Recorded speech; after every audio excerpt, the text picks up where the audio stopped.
What really happened with your host, Mike Rivero. The history the government hopes you'll never learn. Here is your host, Michael Rivero. And aloha, America. Welcome to our show today. It's Friday, August 10th, 2018. Thank goodness it's Friday. Thank goodness it's Friday. Thank goodness it's Friday. This has been kind of a rough week. Just all kinds of stuff going on. And boy, you know, I'm glad it's the weekend, although Claire and I, unfortunately, have got things we have to do over the weekend. But whoa, just got to step back and take a breath here a little bit, I think. Anyway, let's get right on into it. And by the way, Claire will be joining us in hour number 3 of our show today. The phone lines are open, 800-313-9443. Mike is in our control room, ready to answer the phone, put you on the air with your comments and questions. So let's get right on into it. Now, yesterday we had some callers who were calling on in about how Senator Rand Paul hand-delivered a note from Donald Trump to Vladimir Putin, which basically said would like to work on maybe, you know, toning down the rhetoric and the hostility and, you know, closening ties, getting closer ties with Russia.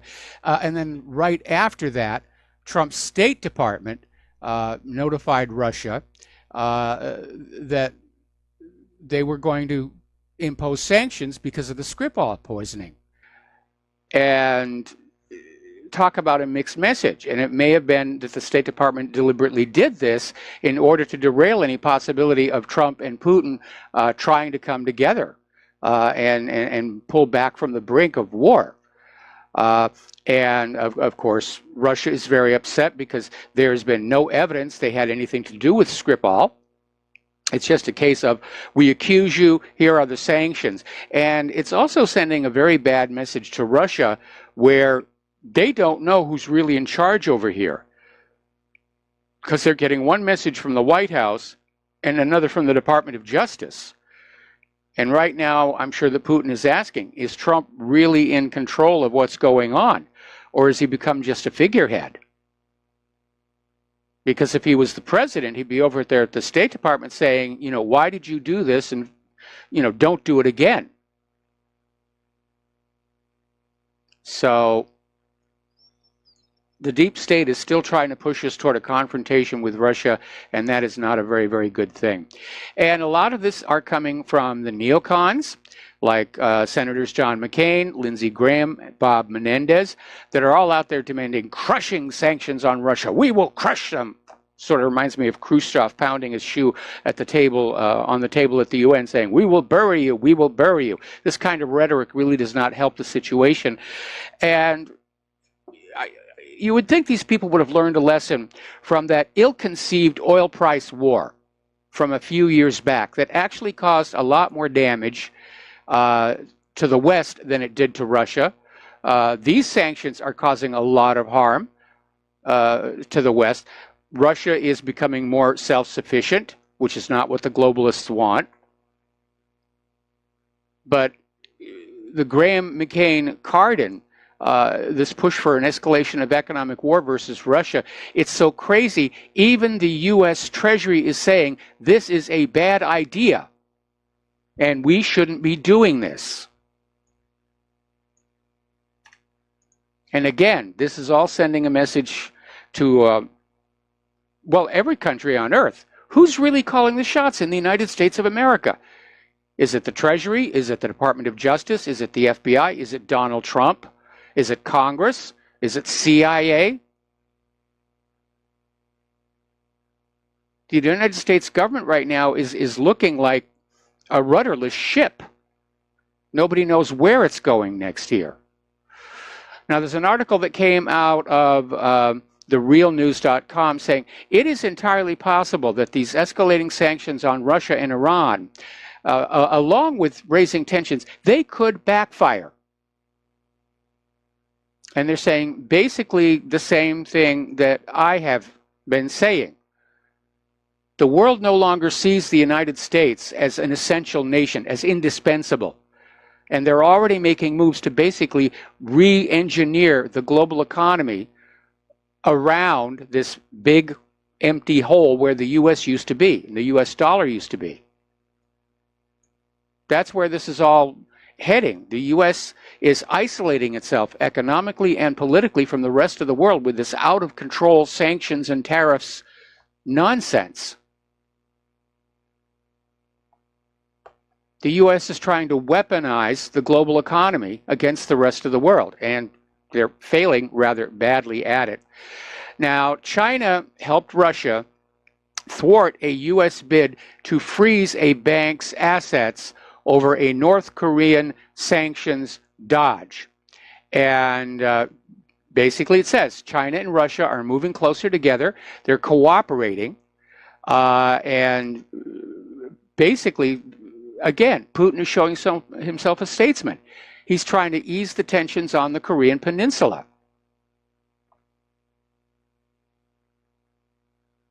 So it's getting there. And of course,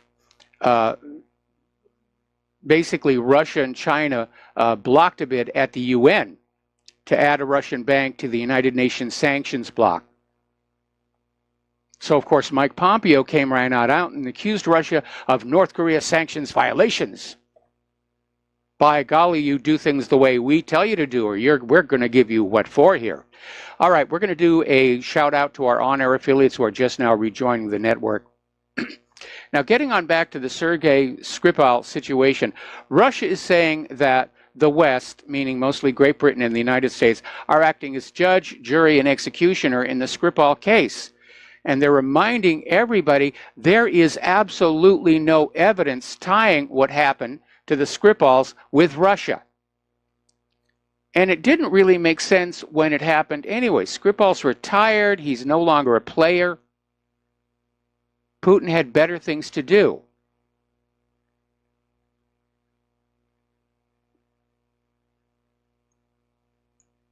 So we have a government right now, we have a political system right now that is acting on the basis of unverified, unprovable accusations, whether it's the Steele dossier or the Skripal poisoning or Iran's nuclear weapons or whatever, or Assad's sarin gas.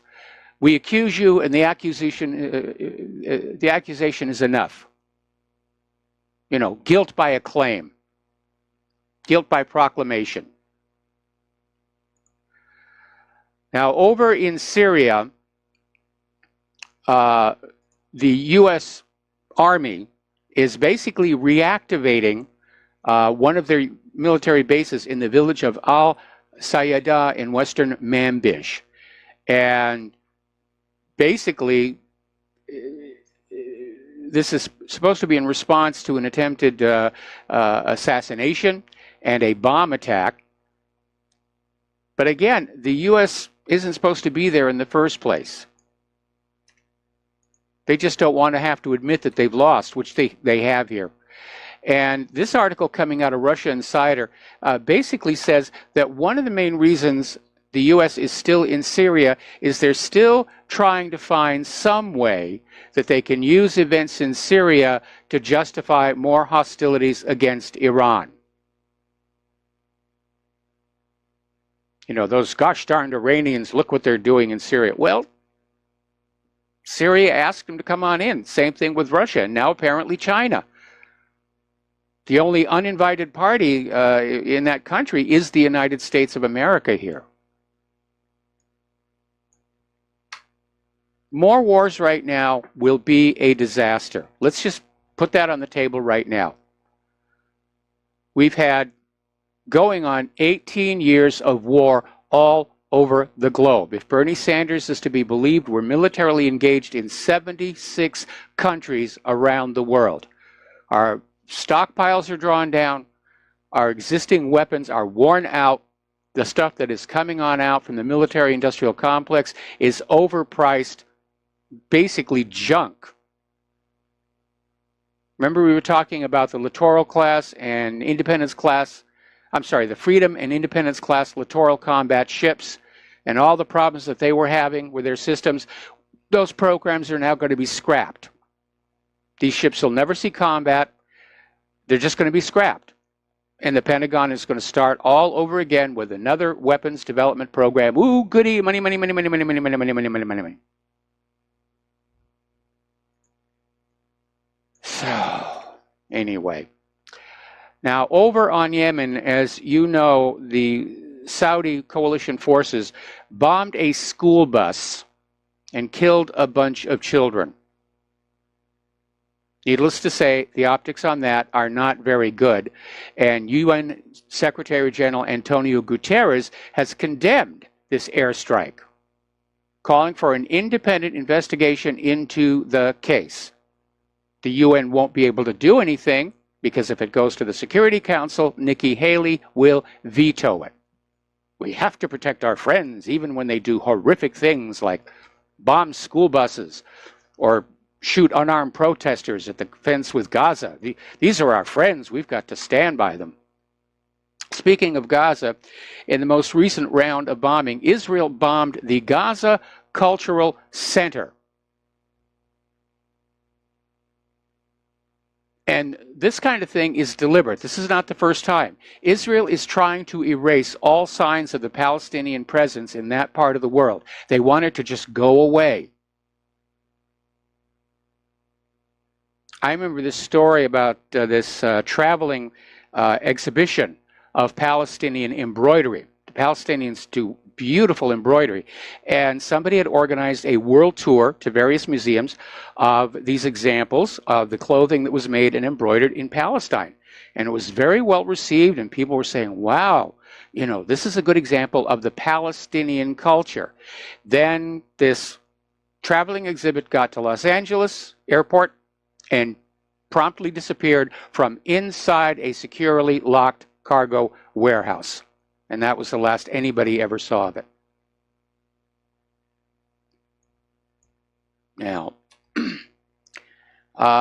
according to Israel's culture and sport minister Miri Regev, she said that Israel should just start assassinating the Hamas leaders. You know, it's time for the leadership of Hamas to live in fear. I'm sure they already do.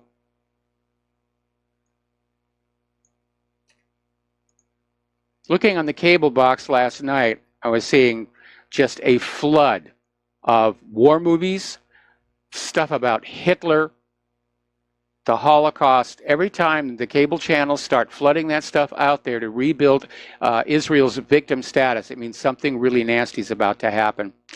Now, interestingly enough, over in the Israeli town of Rosh Hain, there's a candidate running for mayor right now. And his name is Raz Sagi. And back in 1989, he killed a Palestinian teen.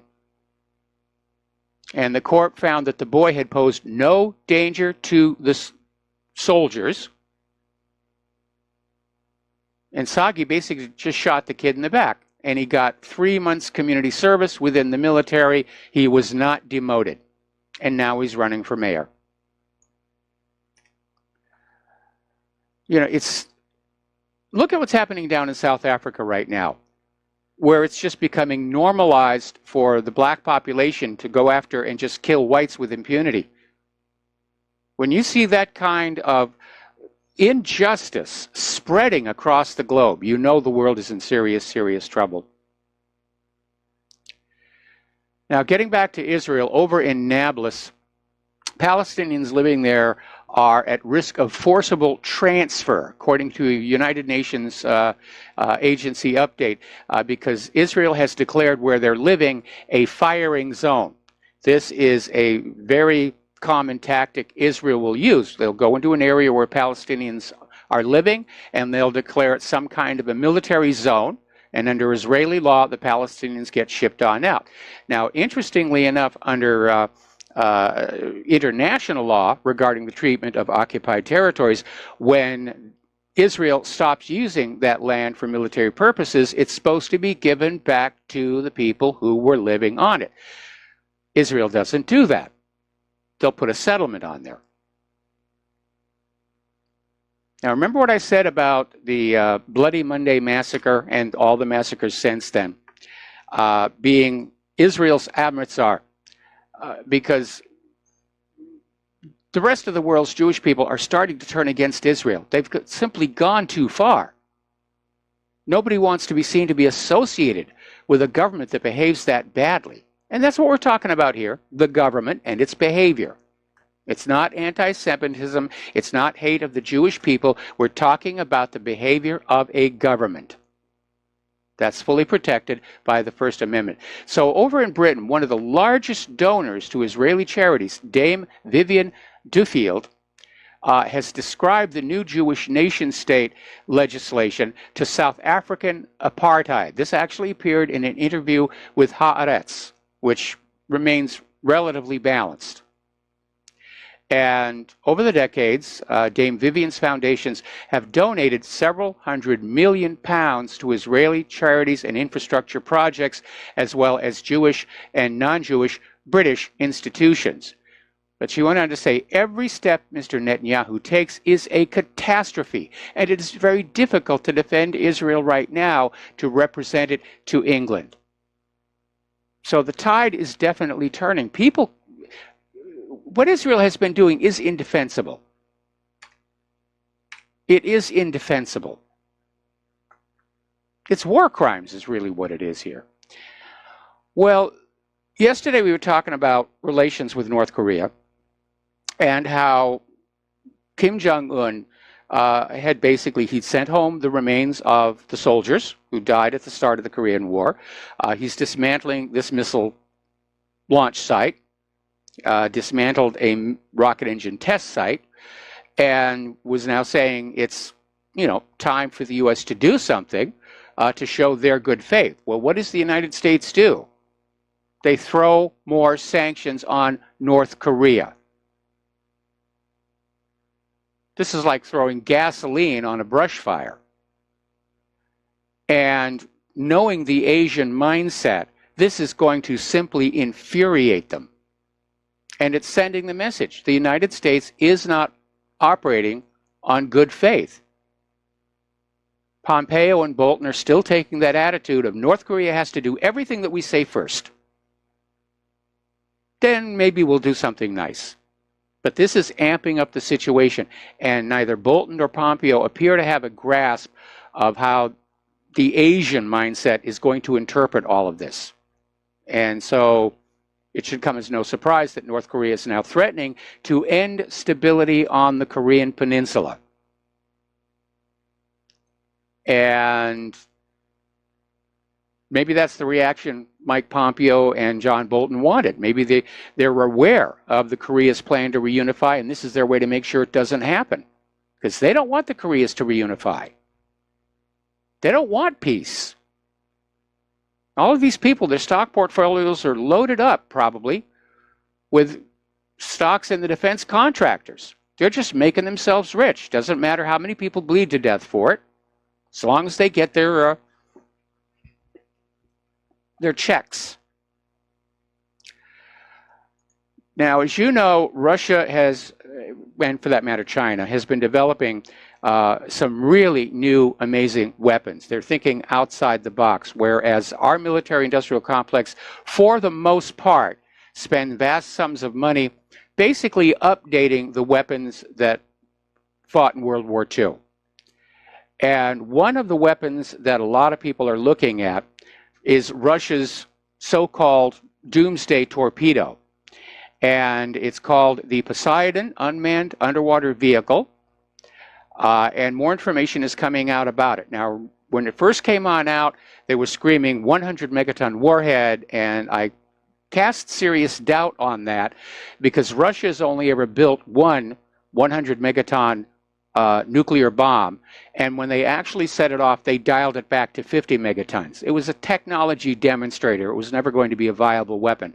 Well, now it turns out that this Poseidon carries a 2 megaton nuclear warhead, which is still pretty sizable, can take out an entire carrier battle group or really wreck a harbor. And, oh, we got to take a break for commercials. We'll be right back.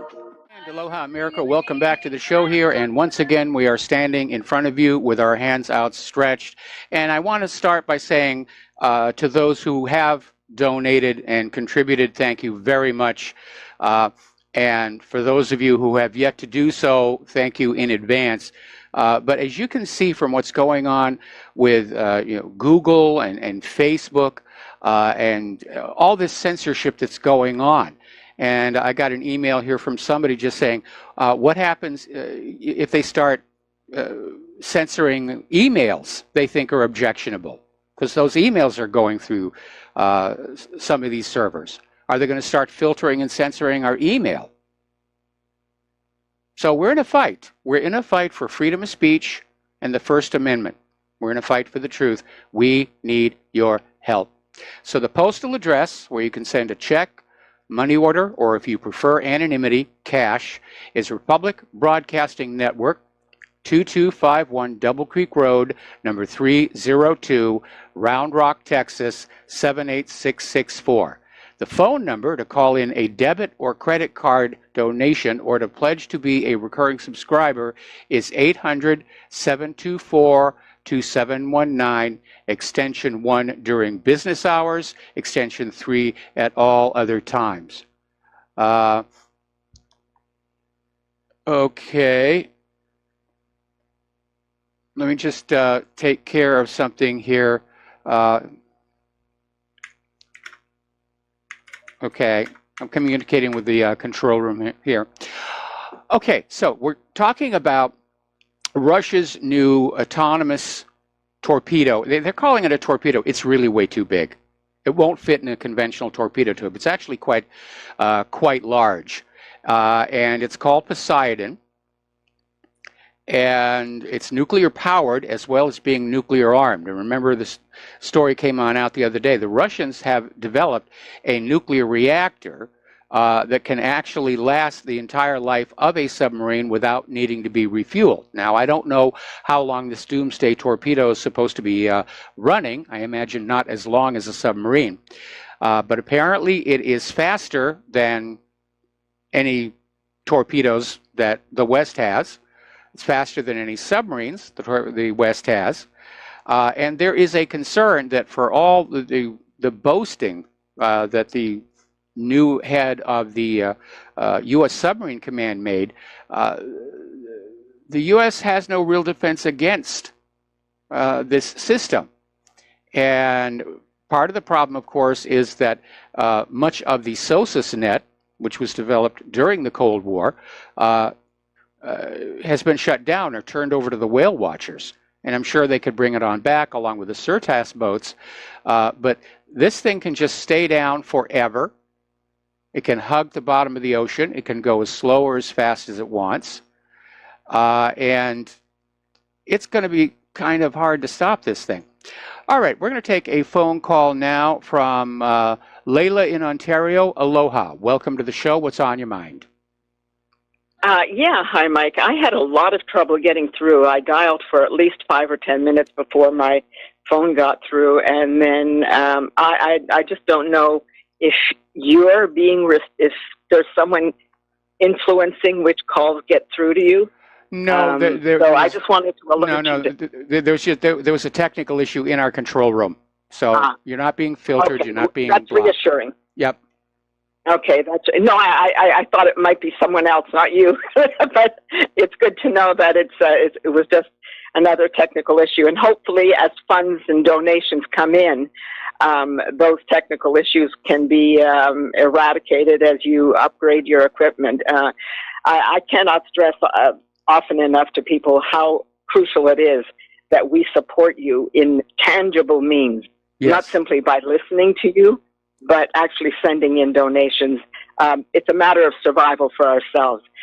You started out talking about the embroidery. Yes. Yes, that was one of the things that Ruth Diane, one of the industries that she tried to get going with the women in the West Bank. Obviously, she became ostracized and by the powers that be in Israel at the time, but they wouldn't dare interfere with a living icon. Then you talked about what is now going on in South Africa. One of the things that terrifies me is that if ever the Palestinians were liberated, if somehow some miracle occurred and Palestine is created, my fear is that after 70 years of bitterness and anger and abuse, I don't know how they will react. Not all of them. But there are going to be those, the anger that we see now at Gaza may just be, may be repressed for a while. I don't know. The thing that bothers me is, that saying, the sins of the father are visited on the sons. Yeah, the problem is the sons then. I don't agree with that one, by the way. Anyway, listen, we have to take a break for commercial. Stay on the line. I'm going to come right back to you after these words from our sponsors. And aloha, America. Welcome back to the show here. And we're talking with Leila in Ontario. We're talking about the Palestinian culture and arts, and especially the embroidery, which, back before the founding of Israel, it's one of the things Palestine was famous for around the world, was the embroidery that they did.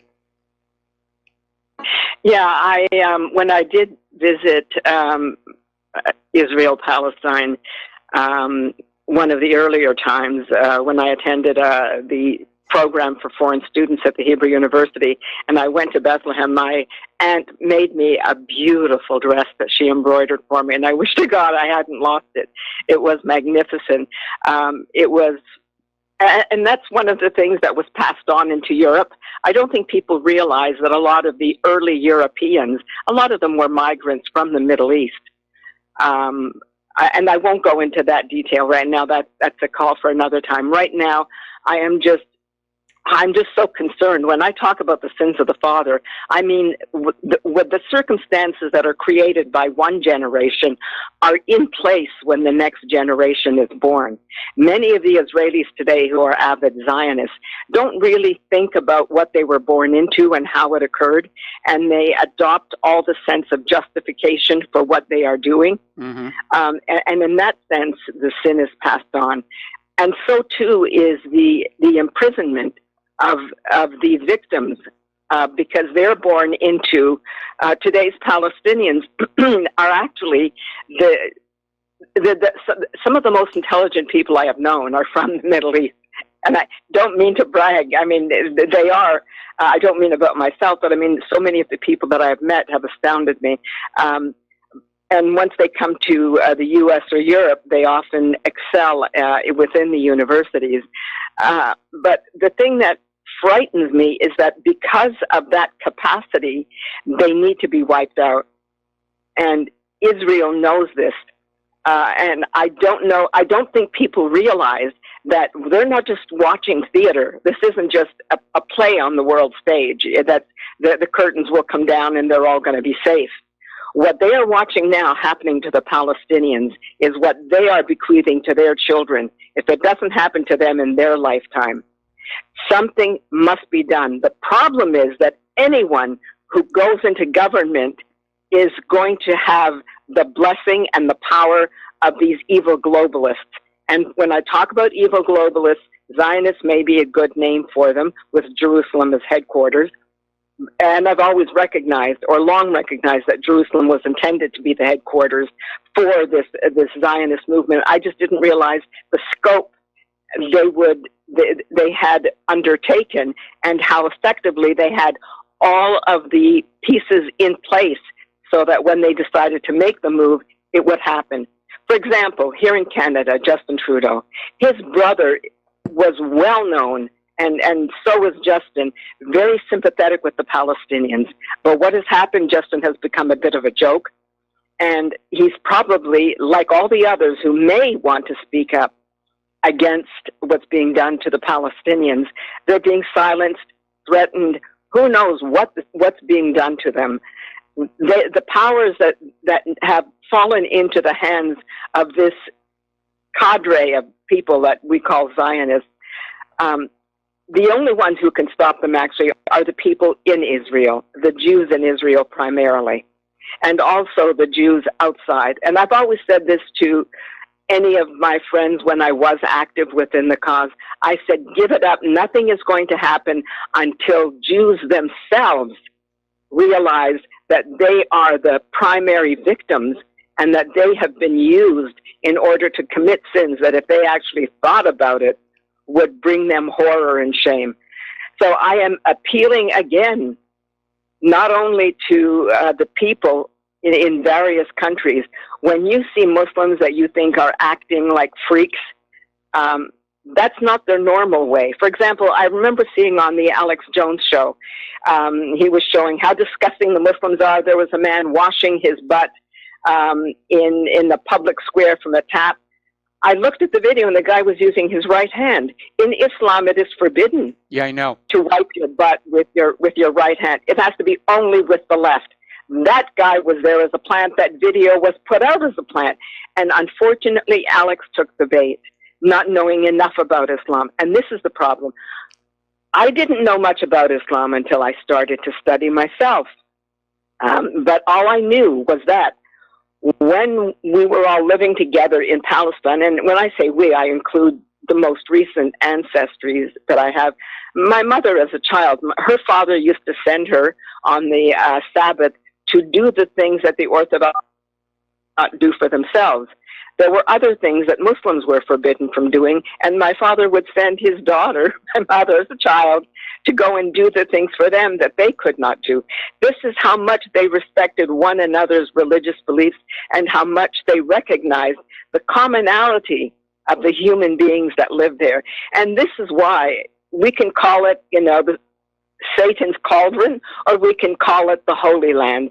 The point is that this is where the message has come out. And in actual fact, it didn't require divine revelation. It's common sense. For human beings to live together, you have to seek out what is within you that is the highest of aspirations. And oddly enough, what just comes to my mind is the end of one of the story of two cities. At the very end, when the man dies instead of his friend, I can't remember the exact story, but it was during the Tale of Two Cities. The point is, often you do have to take the risk. You may suffer the consequences. You may even die. You may even willingly. And that is the symbol that so many Christians love about the concept of Jesus Christ, whether or not it was true, whether or not it was intended. Certainly crucifixion was extremely common. Jesus was not given unusual treatment.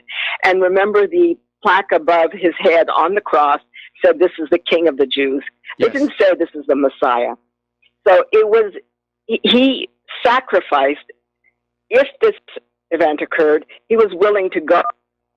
As a symbol of each of us must be willing to give our lives for the well-being of others.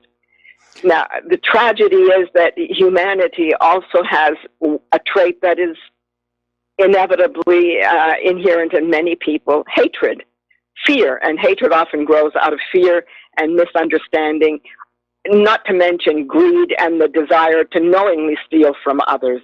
And so this is like the odd dichotomy that is within the human being. We're capable of aspiring to some of the most beautiful and altruistic ideals, and yet at the same time we can be so savage. And once savagery is let loose, it becomes almost like a virus that takes hold. Madness breeds madness. That does seem to be what's been going on around the world here. Listen, I hate to cut you off here, but we've got another caller waiting on the line. I do want to back up to this issue about the sins of the father and everything. I think that the people of Israel ought to be taking a look at what happened down in in South Africa is a good example, which used to be an apartheid state. White minority, black majority, and now look at what's going on today. They're stealing the farms, they're killing off the white people, because that rage that is felt by that population built up generation after generation after generation of abuse and maltreatment. We're seeing, again, the same thing over in Zimbabwe. Or we did see it. Zimbabwe is finally starting to calm on down. And Israel needs to understand that if there comes a time when Israel's iron grip on Palestine breaks, that there are going to be repercussions. It's going to be impossible to prevent there from being repercussions. That's what frightens me too. And, Yep. May I make this one other comment? There's one particular guy on independent media who actually broadcasts out of Canada, and he considers himself a philosopher king.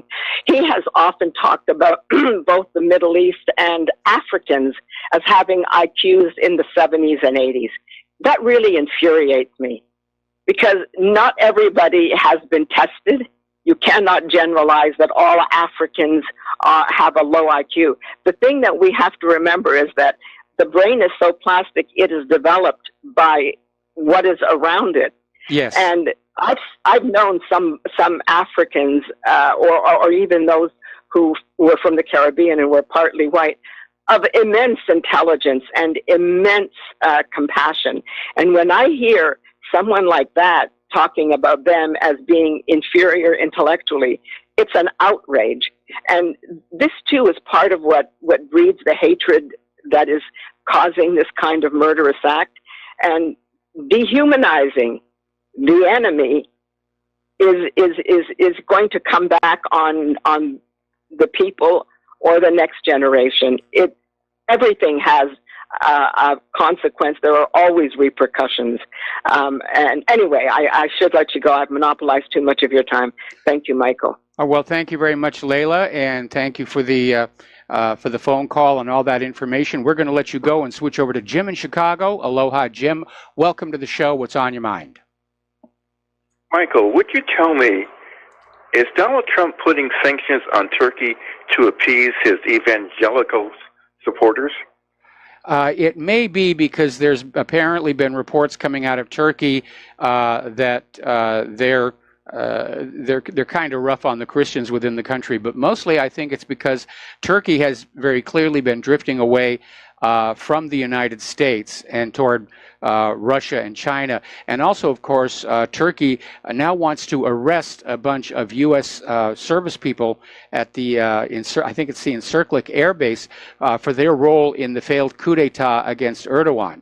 And so that may be a prime motive there. Because I don't think the United States wants to go on in and start a war against Turkey. In fact, given the fact that we did lose in Syria, sanctions are pretty much the only weapon Trump has left to play. But he's overplaying. Right.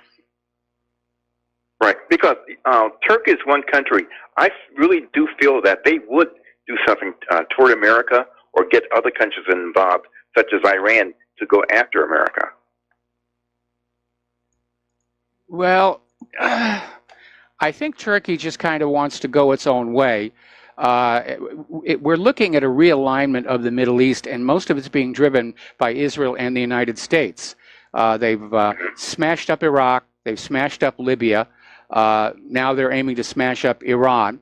But it's like the end of the Ottoman Empire, where they just went on in and just redrew the map of the Middle East and said, we're going to create all these little tiny countries and keep them arguing against each other so they'll remain weak and easy to control. Right. Now, Turkey's part of the NATO, aren't they?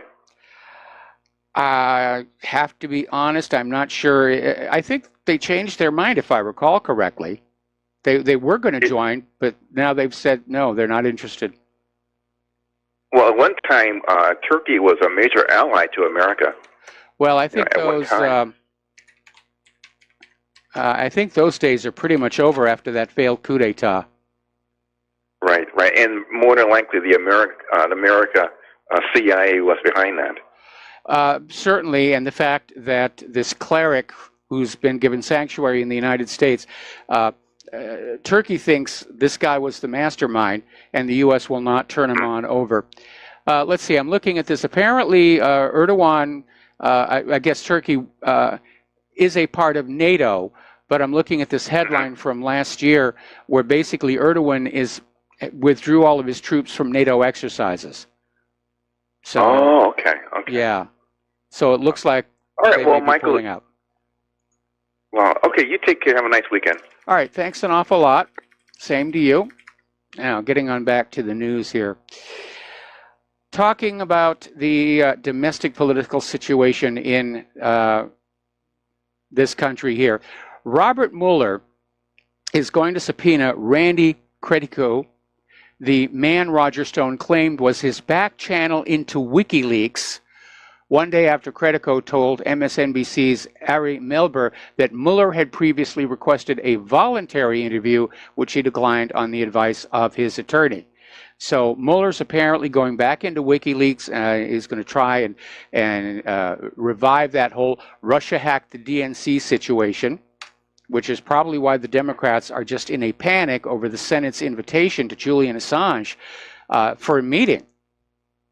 Now, it's already known Russia did not hack the DNC computers because of the metadata on the files themselves. But they're still trying to get that one on out there. You know, oh, Russian collusion here. Now, some new emails have surfaced where apparently Christopher Steele, while he was writing this ridiculous dossier on Donald Trump, had extensive contacts with the number 4 Department of Justice official. That was Bruce Orr. And so Steele was, I don't think they were talking about sports scores. This whole thing about ginning up this phony dossier apparently involved coordination with the Department of Justice. They were just out to get him. All right, we're going to take a phone call. We're going to start with Steve Elkins. Steve, I'm probably going to have to take you through the commercial break. What's on your mind? Well, the question to the last caller, we're talking about Turkey. Question I have is, did the United States not install a missile defense system about a year ago in Turkey? I think they may have. I mean, they were talking about it. I thought it was in the works. I thought it was a done deal. Well, the U.S. does have an Air Force base there. What's that?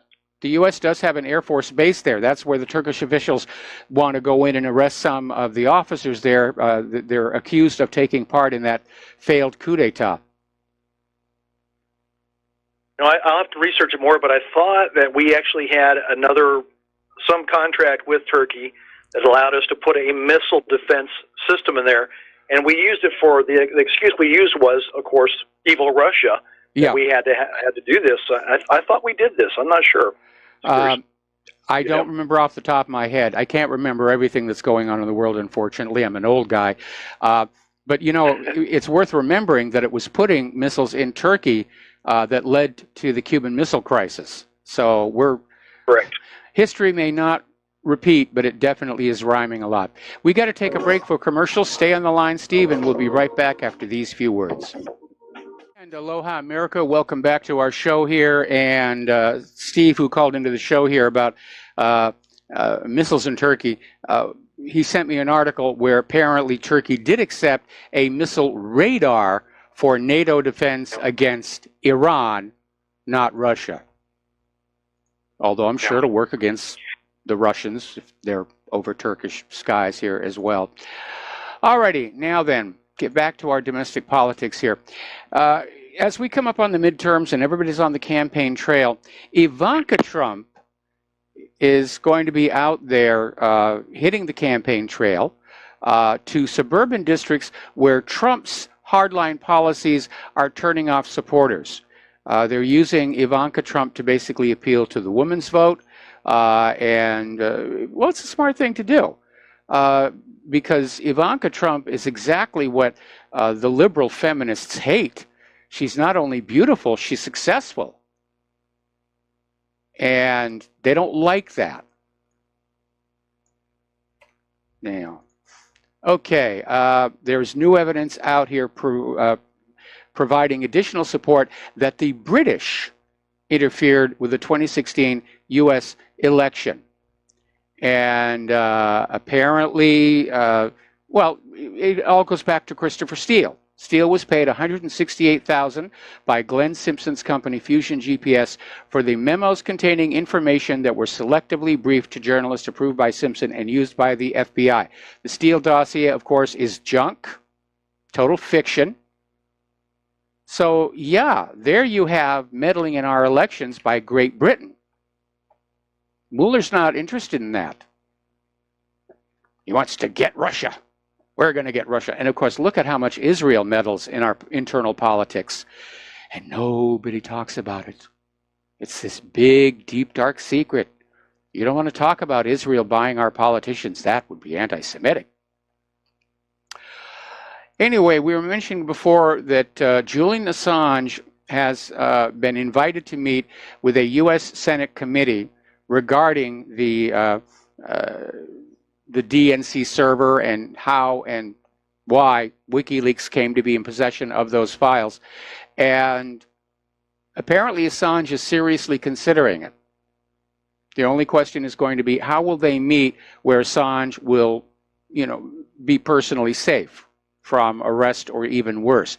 And of course, the Democrats are totally in an uproar because if Seth Rich testifies before the Senate committee, if Julian Assange testifies before the Senate committee that it was Seth Rich who walked the files out of the DNC on a flash drive, that whole Russian hacking narrative just collapses.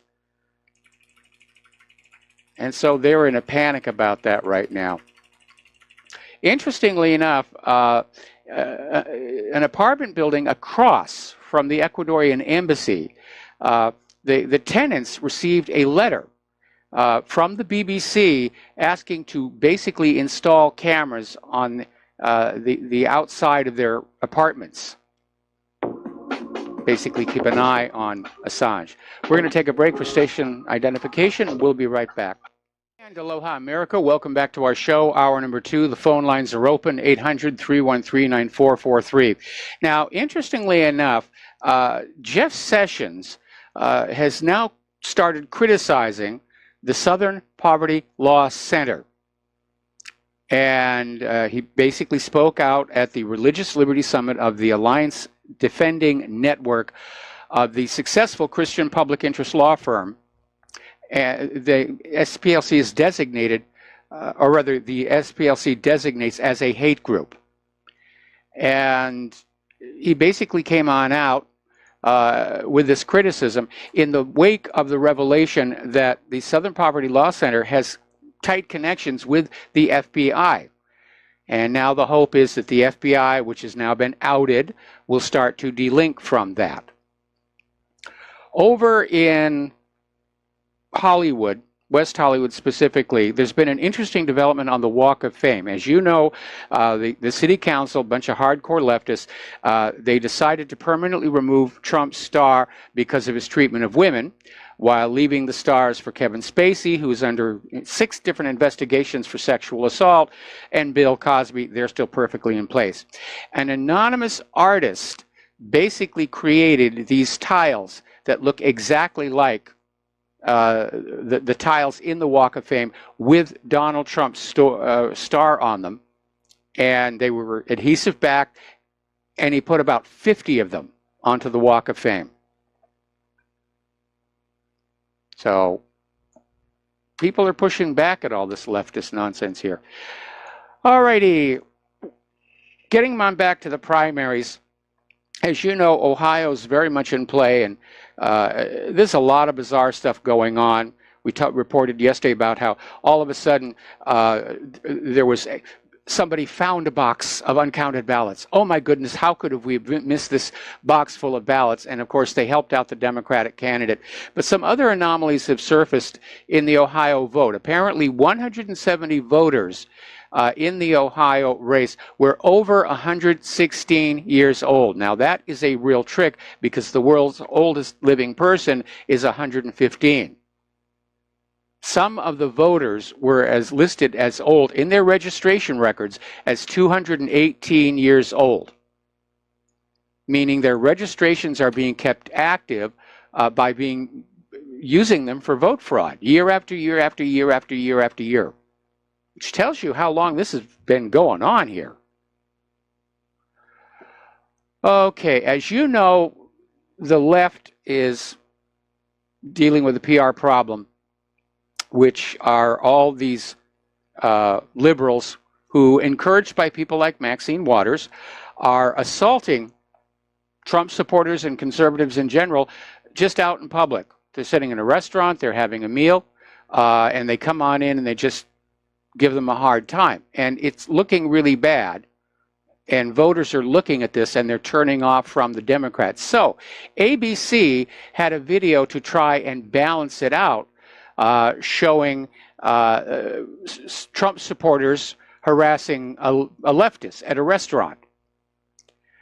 And basically, it turns out, if you read on down into the article, ABC admits they hired actors.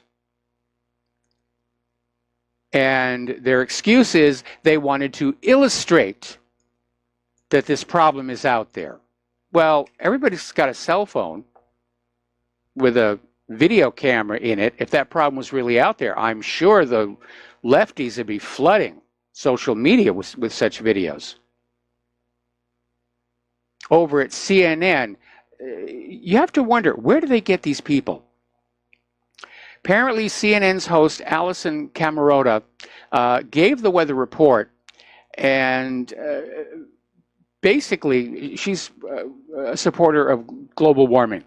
If you're a denier, that's a bad thing. So CNN reported on a massive Colorado hailstorm, and it was enormous. The chunks of ice, a lot of property damage, and 2 animals were killed at the zoo in Colorado Springs. To which Allison, with a serious look on her face, said, "Is it August in Colorado?" And her co-host turned to her and said, "Yes, it's August in Colorado." Where do they get these people here? By the way, there's more evidence surfacing that once again, all these reports of record-setting heat are being exaggerated. We know about the trick where they go out to the airport to get their temperatures. We're going to have another hard winter. It's going to hit early. It's going to hit hard. And these global warming people will not give up. Remember, George Soros is already asking Facebook to deplatform anybody who questions human-caused global warming, because part of his plan for a global government is a global environmental authority to deal with the crisis of human-caused global warming by telling you how you're going to live your life, how big a home you can have, and so forth and so on.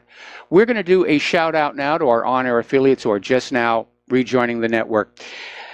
The good news is the corporate media is losing. And maybe this is why they hit the panic button. There was a poll by Ipsos that went on out and surveyed the American people regarding Trump's comment that the news media is the enemy of the people. And 1/3 of Americans said that yes, that was true. Mostly Republicans.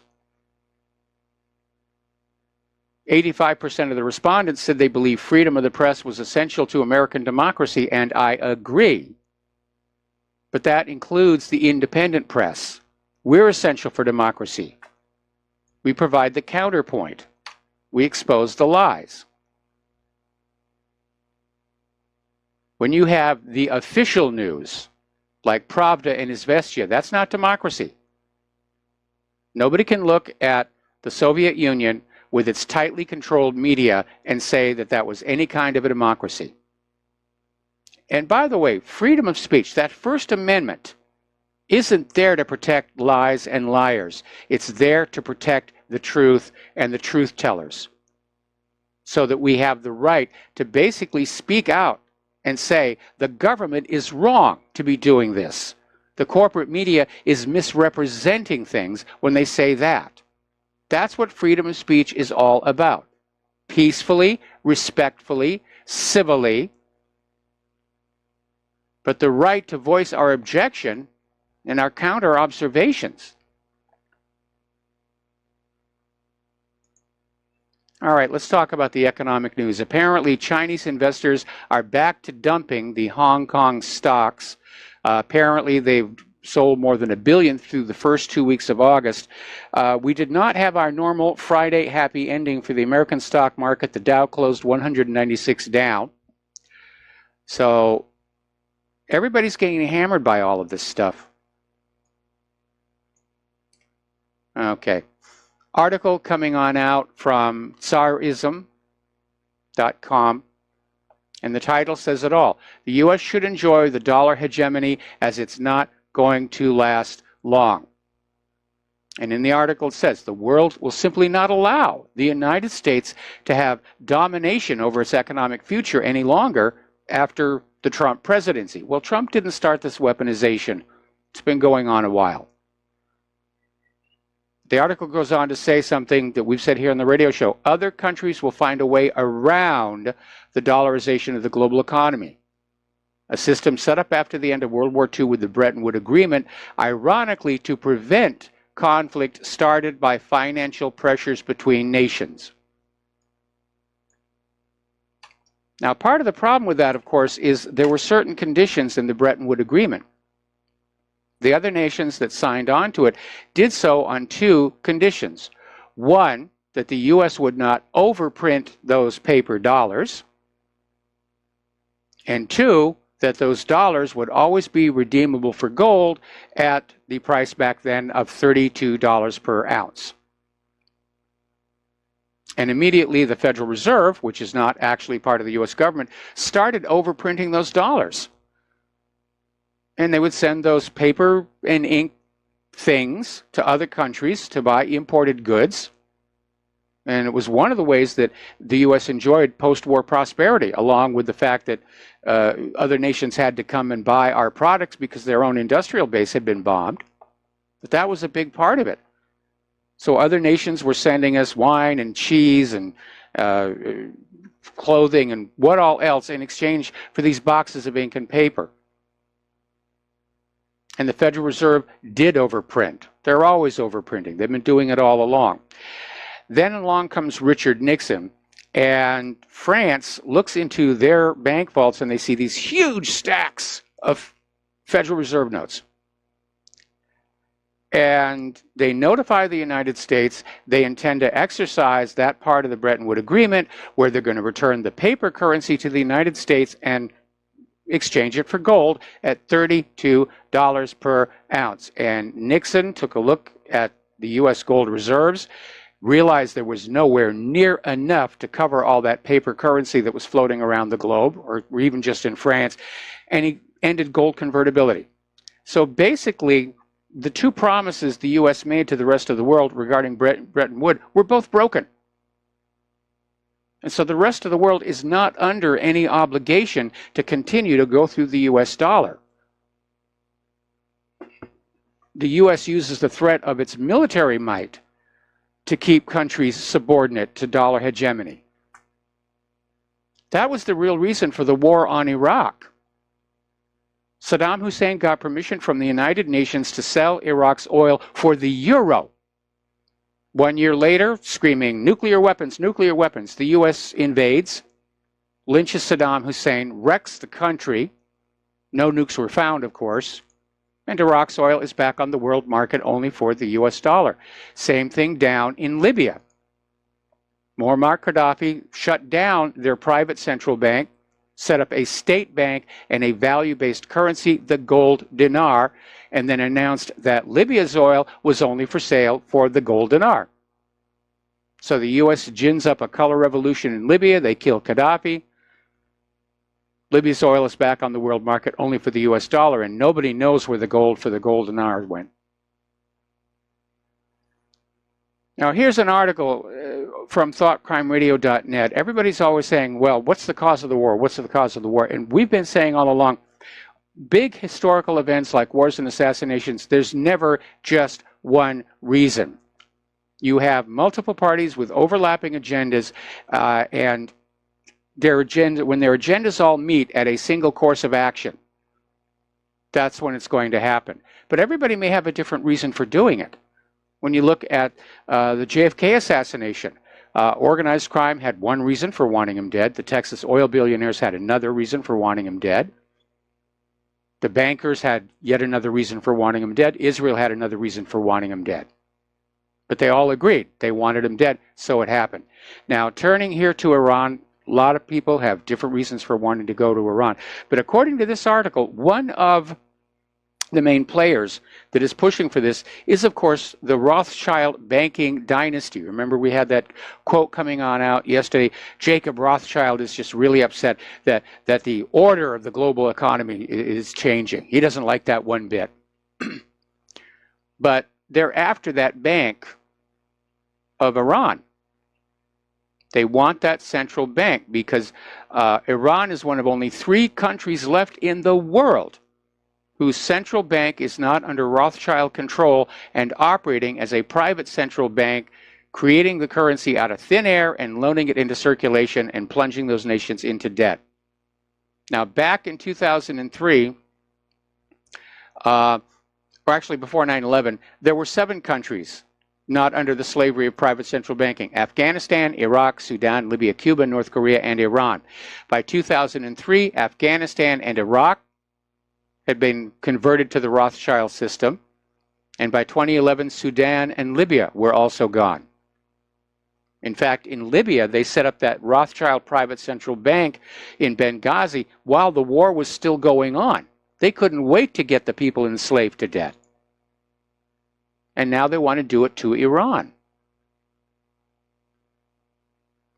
What the private central bankers want to do is just have every country in the world under private central banking and then propagandize the next generation that it's always been this way and this is the only way it can work. And I remember when I was in grade school, all the way back in farming country, being shown this little film strip, which came with this little record that had a bell on it, and you'd turn the knob on the film strip projector, just explaining the Federal Reserve and how this was really the only way that banking could be or should be handled in this country. And now, of course, we know that was a big lie.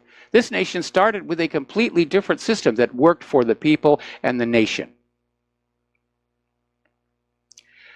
Now, over at Ned Davis Research, they're warning that stocks could plummet 20 to 30% next year, in the biggest drop since the 2008 financial crisis. We're seeing all these warnings being sounded all over the place. And the government and Wall Street, they're just holding this all together with spit and baling wire and duct tape, lots of duct tape out there. But they're not going to be able to keep it together forever. It's just a question of when. What breaks first that starts the whole thing coming down? And a lot of people are saying it's probably going to be the bond market this time. Over at Tesla, I'm actually starting to feel sorry for Elon Musk. I used to feel slightly envious of his SpaceX, but remember we went through this thing where Tesla announced that he was going to take Tesla private, that he had the financing to do a stock buyout from the investors. Then we had the story yesterday where a former chairman of the Securities Exchange Commission said that if Elon Musk had lied, if he didn't have the financing when he made that announcement, he could face civil and criminal penalties. Today we're hearing that there is, in fact, a Securities Exchange Commission inquiry underway. I wish they'd gone that fast with Bernie Madoff, but that's just me being me. So Elon may be in trouble. Somebody's come out with an interesting theory, and this is in the Daily Mail. Apparently Ross Gerber, the boss of U.S. wealth manager Gerber Kawasaki, said that short sellers betting against Tesla are being backed by big oil. That the oil companies want to sink Tesla. In fact, they want to sink all electric cars. Well, there's already a lot of electric cars out there. I'm really not sure about this because most of these electric cars are being powered by being plugged into the power grid, which for the most part also runs on oil and gas. So this analysis seems to be a little bit slippery. But it could be. I mean, if you go back and you look at what happened with Tucker and the Tucker torpedo and how the big 3 automakers just ganged up on him. They didn't want the competition. Big business can be very, very brutal. But right now, until a new source of electricity is found to recharge all those electric cars, most of them are still burning oil and gas, just not immediately in their presence. It's down the road at the power station. Bulgaria has now turned down the South Stream pipeline. and is now hurriedly laying pipe to connect to the Turkish stream. So there's a lot of geopolitics going on with those oil pipelines. And it's interesting that Bulgaria is now sort of moving closer to Turkey as well.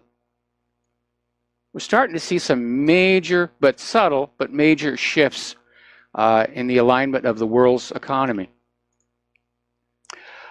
As you know, things down in South Africa have not been going very well for the white farmers. And it's turning into chaos down there, and already their economy's in trouble. And South Africa, under their new leadership, is now seen as a liability for BRICS. And who knows, they may be kicked out. We got to take a break for commercials. We'll be right back. And aloha, America. Welcome back to our show here. And I'm going to step back in the normal order of talking points because this story is just coming on in. It is Friday, and of course, Friday is when the Gazans will have their protest marches along the border fence with Israel. And despite claims yesterday that there was a ceasefire, the Israelis opened up on the Palestinian marchers. They shot a uniformed Palestinian medic through the head. One other person was killed. 307 Palestinians have been wounded. So that's what's going on over there. All right, let's talk about immigration and refugees here. Over half of the criminal suspects in Vienna, Austria are foreigners. And the incidents of rape and murder are now up. So how's that multiculturalism thing working out for you here?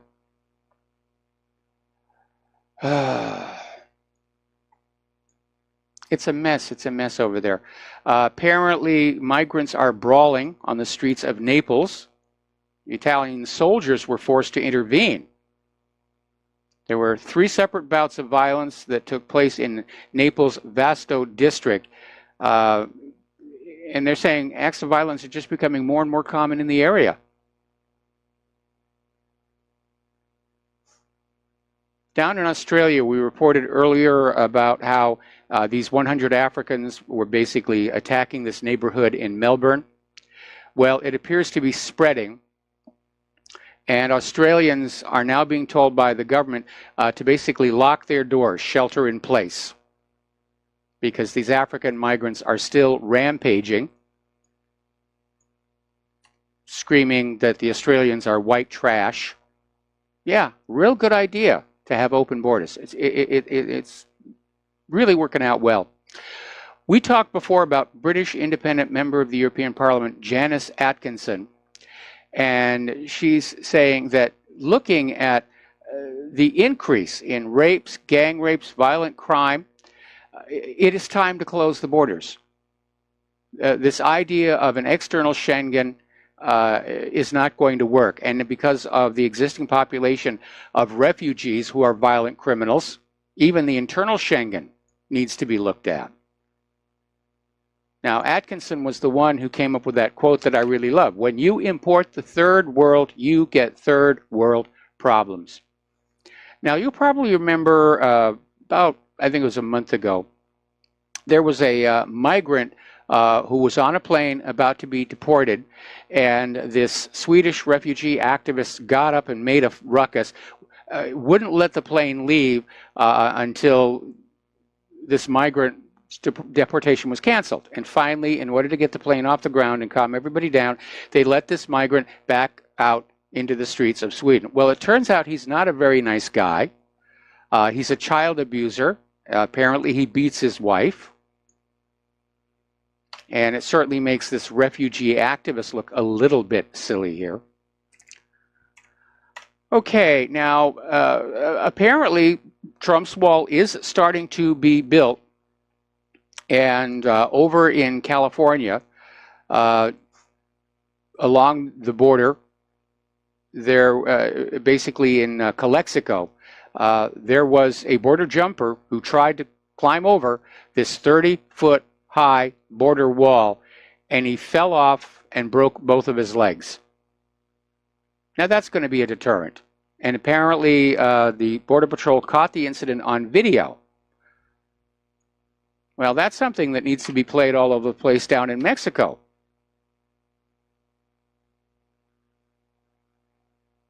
Now, a lot of people are talking about human trafficking, how much human trafficking is involved with all these border crossings, our children being trafficked for sexual purposes.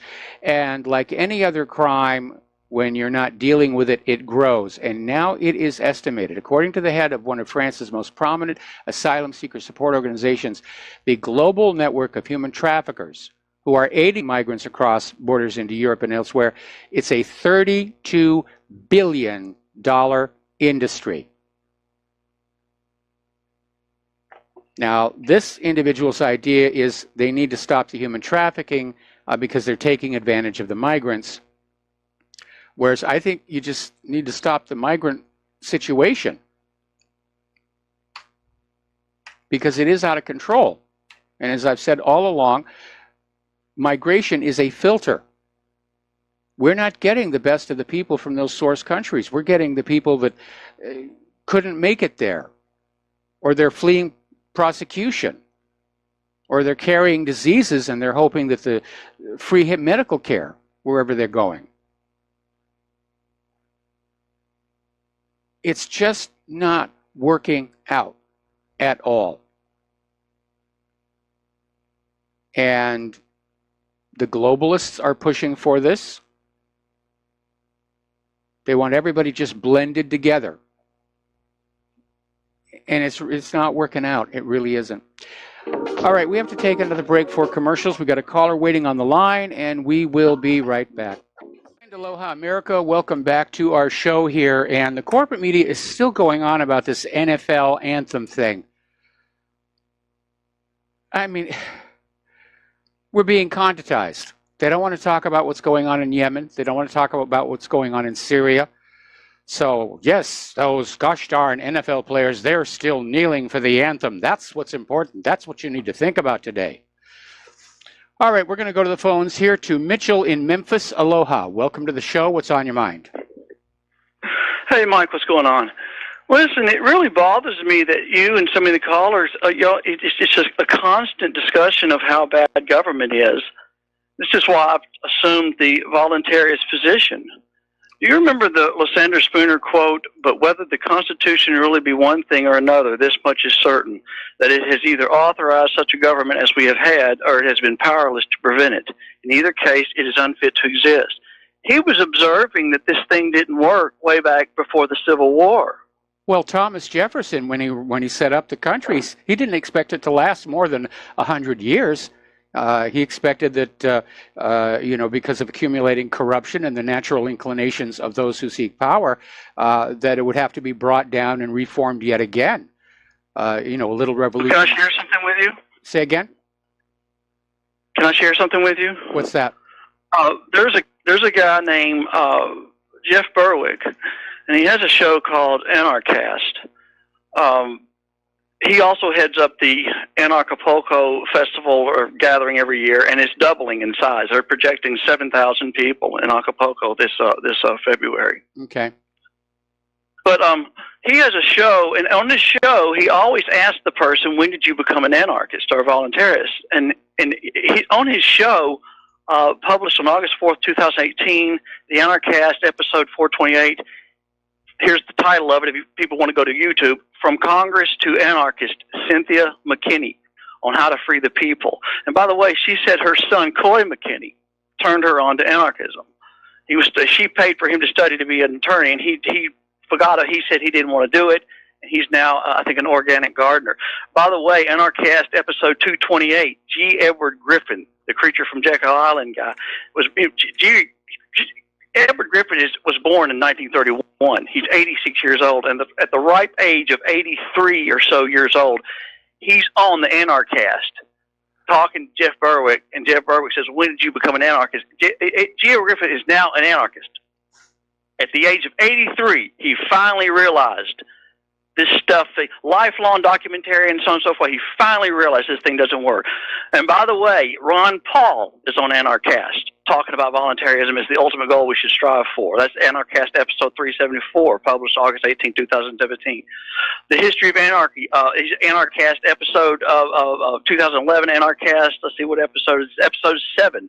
It's one of the first ones, The History of Anarchism with Lou Rockwell. One of your favorites. Okay. Part 1.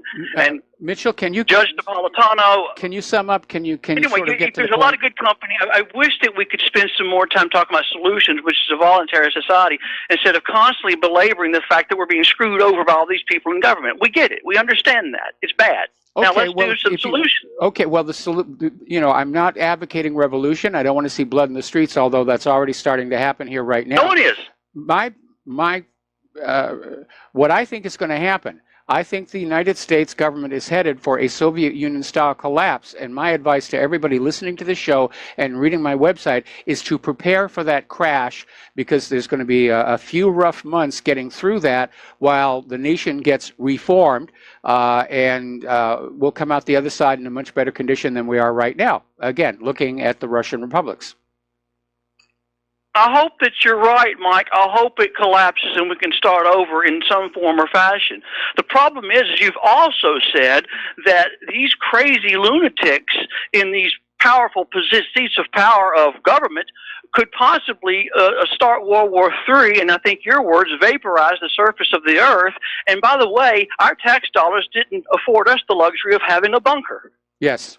So, yes, we can wait on Russia to have Russian-style collapse, but in the meantime, in the interim period, we might just be vaporized. Why don't we all just quit playing the game of believing in the religion of government? I thought you said you were an atheist. You do believe in the God of government. No, I don't. No, I don't. I consider this government to be illegitimate ever since it strayed off the Constitution. Okay? They're not doing the job they're supposed to be doing. I don't want to argue with you, Mike.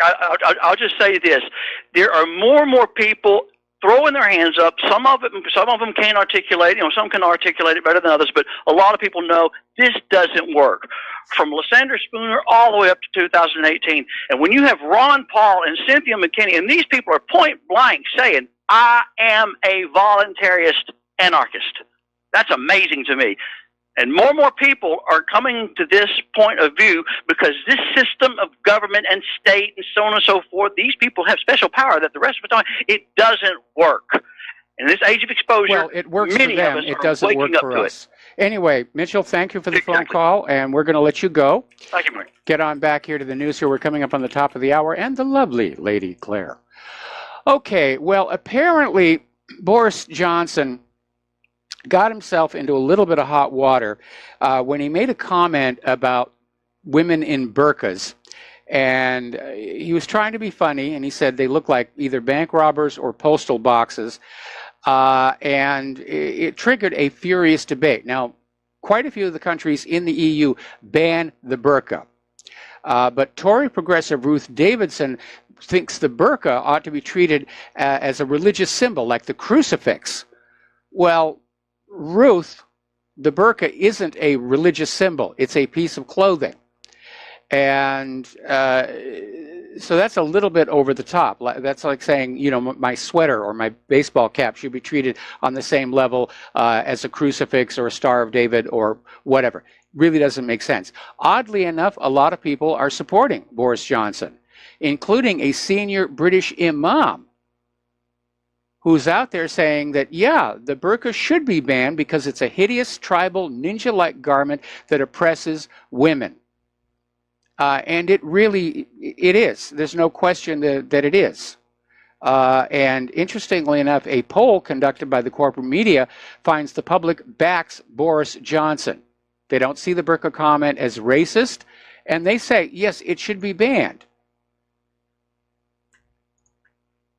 So, anyway, all right, let's talk about Facebook banning censorship.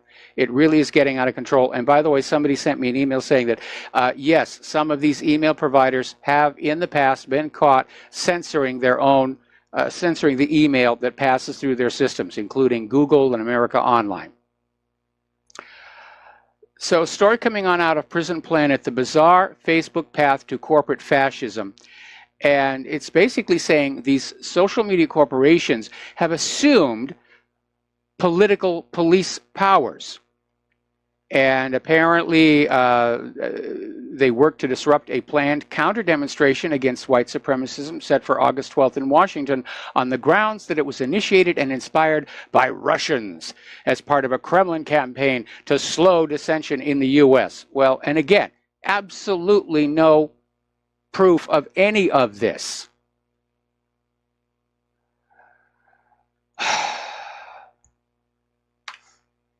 So, now Facebook has deplatformed yet another media outlet. It's Venezuela's only independent grassroots English media platform. Venezuela Analysis. And the problem here is that this website was pretty much the only source to get information on what's actually happening on the ground in Venezuela. And the people who run the website are saying it hasn't been made clear to them what they did that prompted the move. All they got was the usual form letter. Their page had been unpublished due to recent activity that doesn't follow the Facebook page themes. And Venezuela Analysis is saying it's just a naked attempt to block grassroots coverage of the on-the-ground situation in Venezuela. Yeah, that's exactly what it is.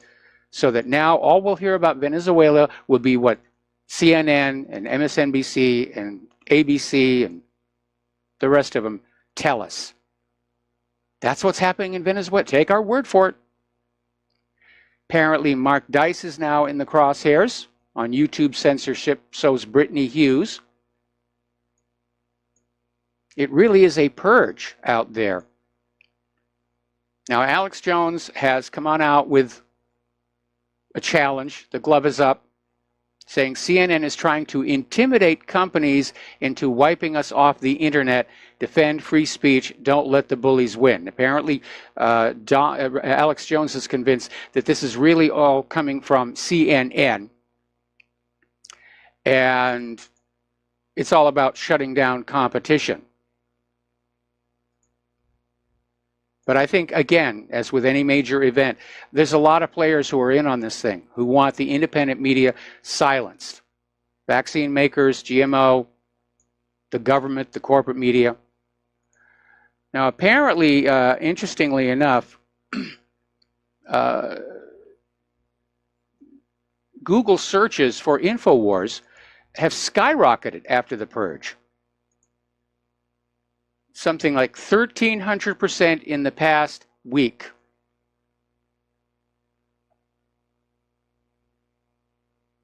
And Alex Jones' popularity has spiked. What's happening here is what's called the banned in Boston effect, and it's an old theater term, where if you were mounting a play and you were going to take it on tour, you'd go to Boston. And at that time, Boston was really uptight, really strict, and they say, oh, you can't show this to the people. We're going to ban you in Boston. Golden advertising, because the rest of the country now would want to see what it was that so upset the people or the government of Boston. And it was actually a blessing to be banned in Boston. And that's what they've just done to Alex Jones. Now, Facebook web traffic has basically halved in just 2 years, and most of the losses are the younger users who are flocking to alternatives.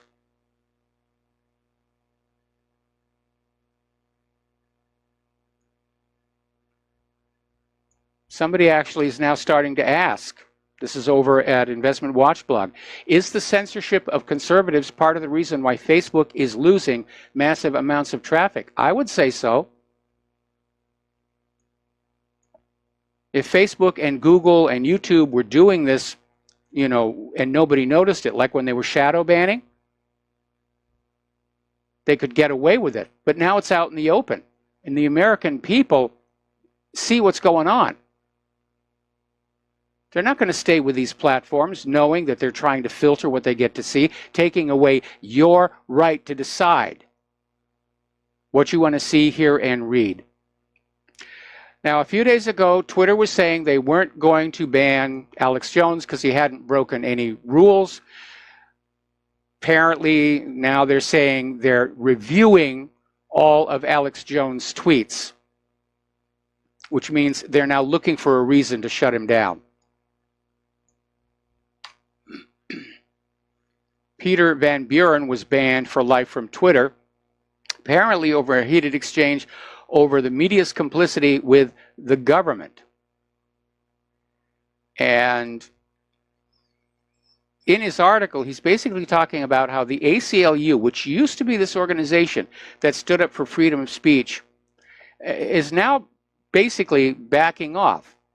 And they now apply a test to which free speech cases it will defend, weighing their impact on other issues. Apparently, the ACLU is now siding with those who believe speech should be secondary to other political goals.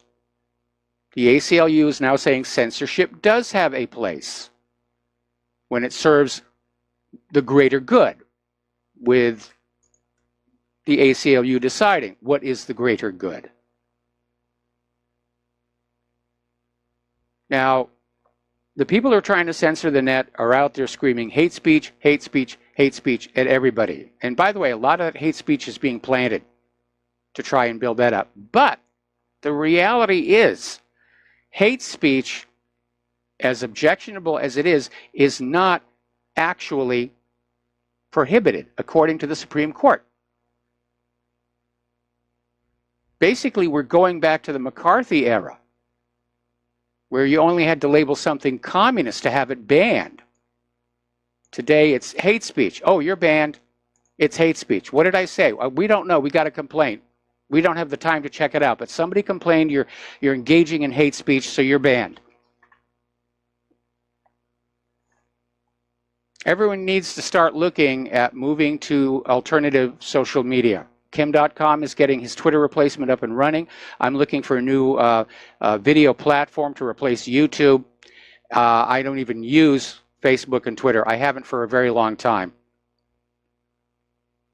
And DuckDuckGo as a search engine is doing really, really well. And I ran some test searches on it the other day. It's not filtering and it's not biasing. I got exactly what I wanted to get. I didn't get something else thrown up in front of it, like when I do about global warming denial. I didn't get, oh, you want to read about the proof that global warming is real, the way that YouTube is now doing. Okay, apparently there's a new warning out. You know all those satellites they have up in space, and they all got computers hooked into their radios. Apparently, one area where they have not really been looking at it too carefully is security. And now there is a concern that satellite systems used on aircraft, ships, and by the military could let hackers take control of them. And the worst bugs could let attackers overcharge the satellite antenna to damage the equipment or harm the operators. Others could be used to betray the exact location of military forces in crisis zones. Nobody was really thinking about this possibility. Okay, we're going to grab, well, we've got 2 phone calls waiting. I'm going to try and fit them in the last segment this hour before the Lady Claire comes on in. By the way, you've probably seen these new laptops where they don't have a separate power connector, that you can actually get a charger on a USB cord, plug it into the laptop, and it will charge through the USB-C port. The problem is these chargers are coming with built-in malware. And once it's plugged into the USB port, they can get into that machine. So I'm going to stay with a machine that's got a separate power cord. We're going to take a break for commercials, back with phone calls after these few words. Aloha, America. Welcome back to our show here. We've got callers waiting on the line. I'm going to try and get as many of these calls done before the Lady Claire shows up, starting with Mark in North Carolina. Aloha, Mark. Welcome to the show. What's on your mind? Hey, well, two things, Mike. Mike, one is Kim.com serious? Hopefully he can do this. Maybe we can put both Twitter and even more Facebook out of business, send them the way of MySpace. The other thing I wanted to say is, as popular as Alex Jones is starting to become now, I wonder if he wouldn't consider running on a platform with Cynthia McKinney for the presidency, maybe in a third party in 2020. That would be super if he could do that. You know, I'll back him. What do you think? I'll back him because I don't like any of the candidates shaping up in the two traditional parties here. Of course, you know, the system is rigged against third parties, but yeah, you're right. Alex Jones has got a huge support base. Cynthia McKinney's become more and more popular too. Yes. If you notice, she's really, she really speaks out. She's not afraid to speak her mind. She spoke her mind when she was in Congress. And the good thing is, even though I think she's more kind of towards the left, she's very much in favor of the Second Amendment. Yes. She said that a few years ago, actually, when she came on Alex Jones' show. So that'd be super. And she's really more independent than anything else than left. So that's about it. You know? All right, thanks. I just want to about things.com. What you think? Yeah, he's announced he's doing it. He's announced he's doing it. We're going to let you go and go to Daniel in British Columbia. Aloha, Daniel. Welcome to the show. What's on your mind? Yeah, aloha, Michael.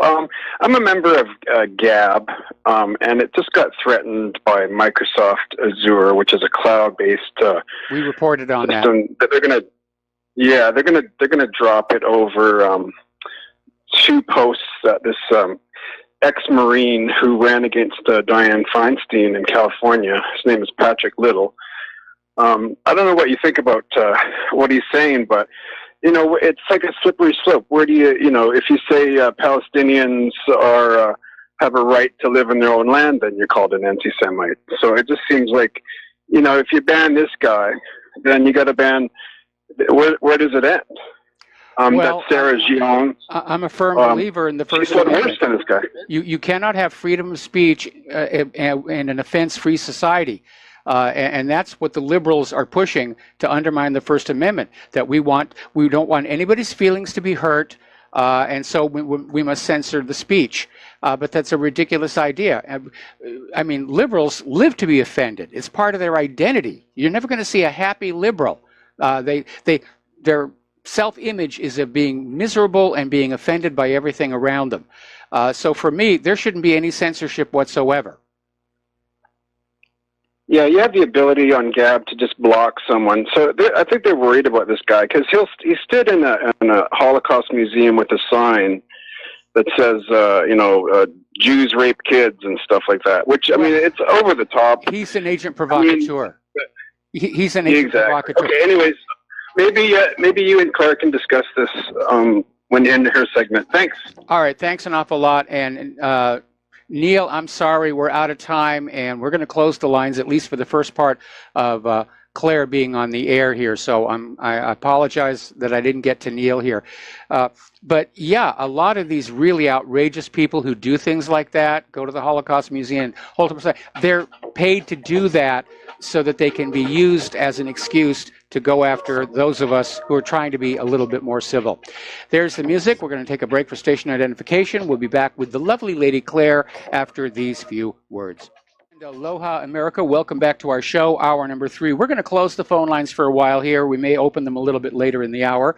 But for those of you watching on YouTube, this gorgeous creature sitting next to me is the lovely Lady Claire. So, Lady Claire, what's the first thing you want to talk about? I'd like to talk about something happening very currently in Vietnam. Now, what the Vietnamese government has done has been to arrest Deputy Security Minister in an unprecedented anti-corruption campaign, something that makes you look and go, wow, okay? Yep. And in a move that has stunned Vietnamese society, authorities in Hanoi have arrested one of the country's most powerful security officials, allegedly for helping a business tycoon and former intelligence agent escape abroad. The move is described as unprecedented in modern Vietnamese history, and it signals a widening of the anti-corruption campaign that has started in 2016 and is now affecting Vietnam's powerful intelligence agencies.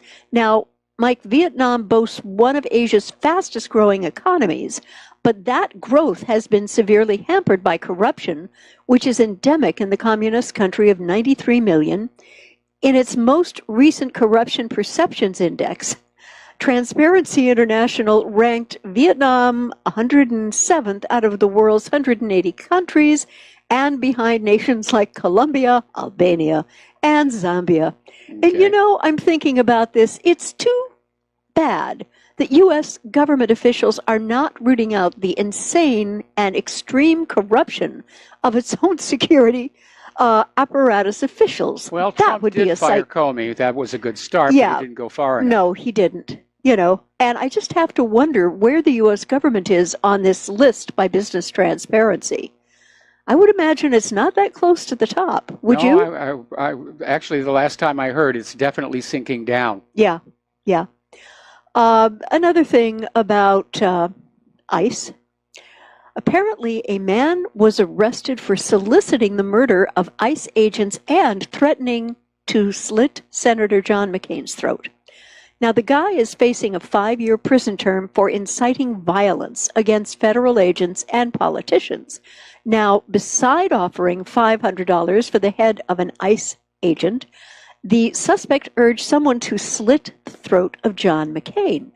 Now, law enforcement agents arrested Brandon Zibrowski from Cambridge, Massachusetts on Thursday morning in New York. The 33-year-old was charged with 1 count of use of interstate and foreign commerce to transmit a threat to injure another person.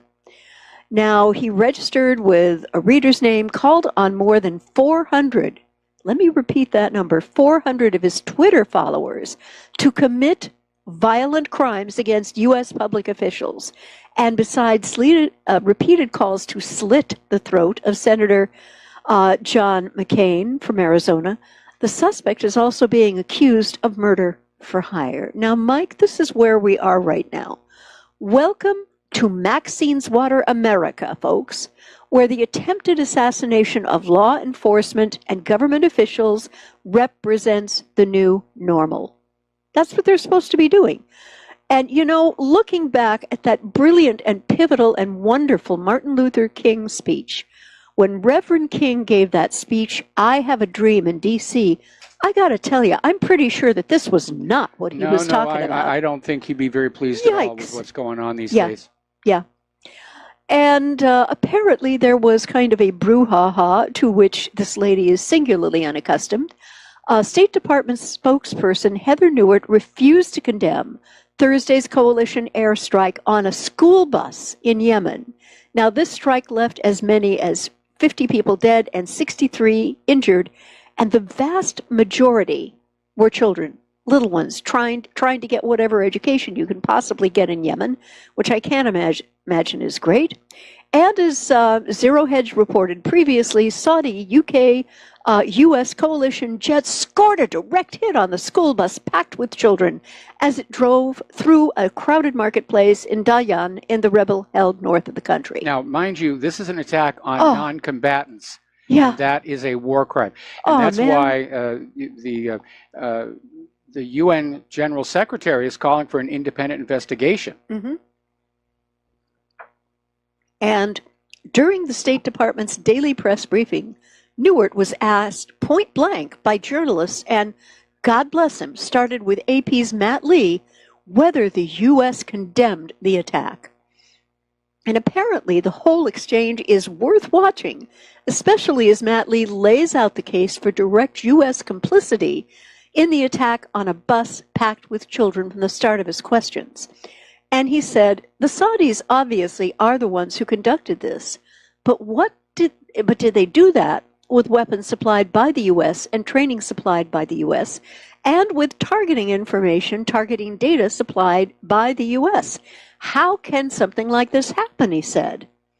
And there was, we need to do a shout-out. Yeah, we need to do a shout-out to our on-air affiliates who are rejoining the network. Okay. And there's the issue. They can say, the Saudis were doing this, but it's U.S.-supplied weapons, U.S.-supplied support, U.S.-supplied targeting data. Yeah. So, to me, unless somebody's going to say that it was just a hideous accident, then they intended to bomb that market square. And the kids. And they caught the bus in it. Yeah, yeah. And apparently, the State Department's Heather Nauert is not willing to condemn the Saudis for their airstrike on the school bus. She wants to wait for the Saudis to conduct their own investigation. Well, I know how that's going to come on out. Those children all committed suicide. They Yes. were really, really depressed. Of course, you know. of course. And now this, to me, I just want to vomit. Now we're tried to obfuscate the issue by saying, I can't confirm all the details because we were not there on the ground.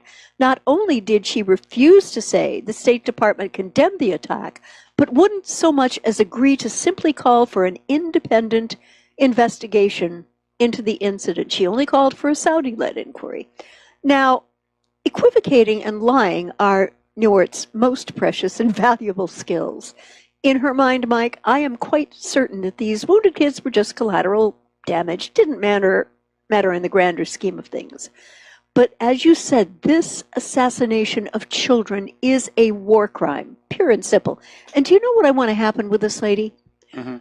I want her airlifted to the place where she has to go on the ground and look at these children who've been killed or maimed for life. That's what I'd like to see, just how dispassionate she can be at that point. Oh, remember Madeleine Albright, you know. Oh, it's worth it. Yep. Mm-hmm. Well, the other comment was, you know, why should I busy my beautiful little mind with that? Or was that Barbara Bush? That was Barbara Bush. That was Barbara Bush. That was Barbara Bush. Okay. Yeah. And going back to the U.S. and the penal system here in this country, which is engineered to fail. And this article comes to us from blacklistednews.com. How Florida's prison and DRM made $11.3 million worth of prisoners' music disappear. Now, they used to use what's called Access Corrections $100 MP3 players to listen to their music, purchase, and access their other digital files. But the Department of Corrections in Florida has terminated its contract with Access Corrections in favor of the notorious industry leader JPay, a company that once claimed ownership of inmates' correspondence with their families and had inmates who violated the company's lengthy terms of service punished with solitary confinement, and became notorious for selling digital postal stamps to prisoners who want to message their loved ones. Prisoners need to spend 1 postage stamp per page of electronic text, and the price of postage stamps always goes up around Mother's Day. Well, you know, go figure. And apparently this JPay is a notorious division of Securus, which was known for selling and even giving away access to U.S. and Canadian cell phone location data without a warrant and without notice to the tracked individuals. Now, neither company, JPay nor Access Corrections, have offered prisoners any way to move their music purchases from their old device to the new ones. And prison rules ban prisoners from owning more than 1 device at a time. So even if prisoners wanted to keep their Access Connection devices without the ability to buy new music, they do so at the cost of not being able to use a JPay device, which would severely curtail their access to correspondence with family members, in addition to cutting off access to reading material, educational material, and other electronic sources. Now, Mike, if I understand this correctly, there is no technical reason here why the files cannot be transferred. I wouldn't see where there would be. I mean, they're just ordinary MP3s. Yeah. You know, it's a matter of either hooking the devices together or copying the first device onto an intermediate machine and then plugging the second device in and copying it back out. But, you know, JPay is just taking advantage of these people who are already in prison. They're obviously working in the prison factory, and they're being gouged for what little money they're making. And it may just be a coincidence that JPay stands to earn fresh millions from prisoners repurchasing their music, and that the prison system stands to earn millions more in commission. But whatever the reason, the whole thing is just completely unfair, and it imposes millions in cost on the struggling and innocent families of incarcerated people. Now, the Florida Department of Corrections is already earning record sums, a killing, if you will, taking a cut from every time a prisoner's family pays to transfer money into the prisoner's JPay account. Okay, so that's where they're getting the money. Yeah, okay. yeah. And Mike, it makes me think, in Florida and elsewhere in the U.S., prisoners are never rehabilitated nor given the opportunity to return to a better life because they are unto themselves a profit center in the state in which they're incarcerated. The system nationwide is engineered to fail. Yeah, that you're right. It's become another scam. Yeah, yeah. And if now I have a hug and a punch with the work of Michael Moore, as you know. Yes. But his film, Who Do We Invade Next, was absolutely priceless. That one was brilliant. I did like that When he talked about incarceration in other countries like Sweden, and where people, I mean, it looks like a dormitory. It doesn't look, there are no huge bars anywhere, and it's on an island, so they have nowhere to go. Yeah. It looked like a village. Yeah. I mean, it was just... Yeah. And I remember looking at that and thinking, these people are being treated like people who could someday get out of the system, go back to their lives, go back to their families, go back to their kids, their moms and their dads, and go back and integrate with society. But in the U.S., it appears to be, just the absolute opposite. Once you're in the system, they keep you in there. Yeah. Do you know that these prison factory companies will literally have a contract where it says that the police force for the state or the court system guarantees a minimum number of prisoners will be locked up in these prison factories, or the state has to pay a penalty. So there's a financial incentive to just, grab kids and arrest them. Yeah. That could have been the motive behind this stupid thing the Chicago police did that's got the neighborhood riled up, where they took a truck full of Nike shoes. The back was left open. It was parked on the side. They were just waiting for some kids to come on over and grab the shoes so they could be arrested. It was entrapment. Yep. It was entrapment. It was entrapment. And now let's go to our dear Vice President, Michael Pence. Michael Pence says America's Space Force will seek peace through strength. Insert ominous music here. Vice President Pence delivered a speech on Thursday outlining President Trump's vision of a Space Force, an idea that Trump has repeatedly riffed about at rallies over the last several months. And what he said, now the time has come to write the next great chapter in the history of our armed forces to prepare for the next battlefield, where America's best and bravest will be called to deter and defeat a new generation of threats to our people and to our nation. Pence said the time has come to establish the United States Space Force. It sounds like it's out of a cheap 1950s science fiction movie. Oh, yeah. Heinlein could have written it.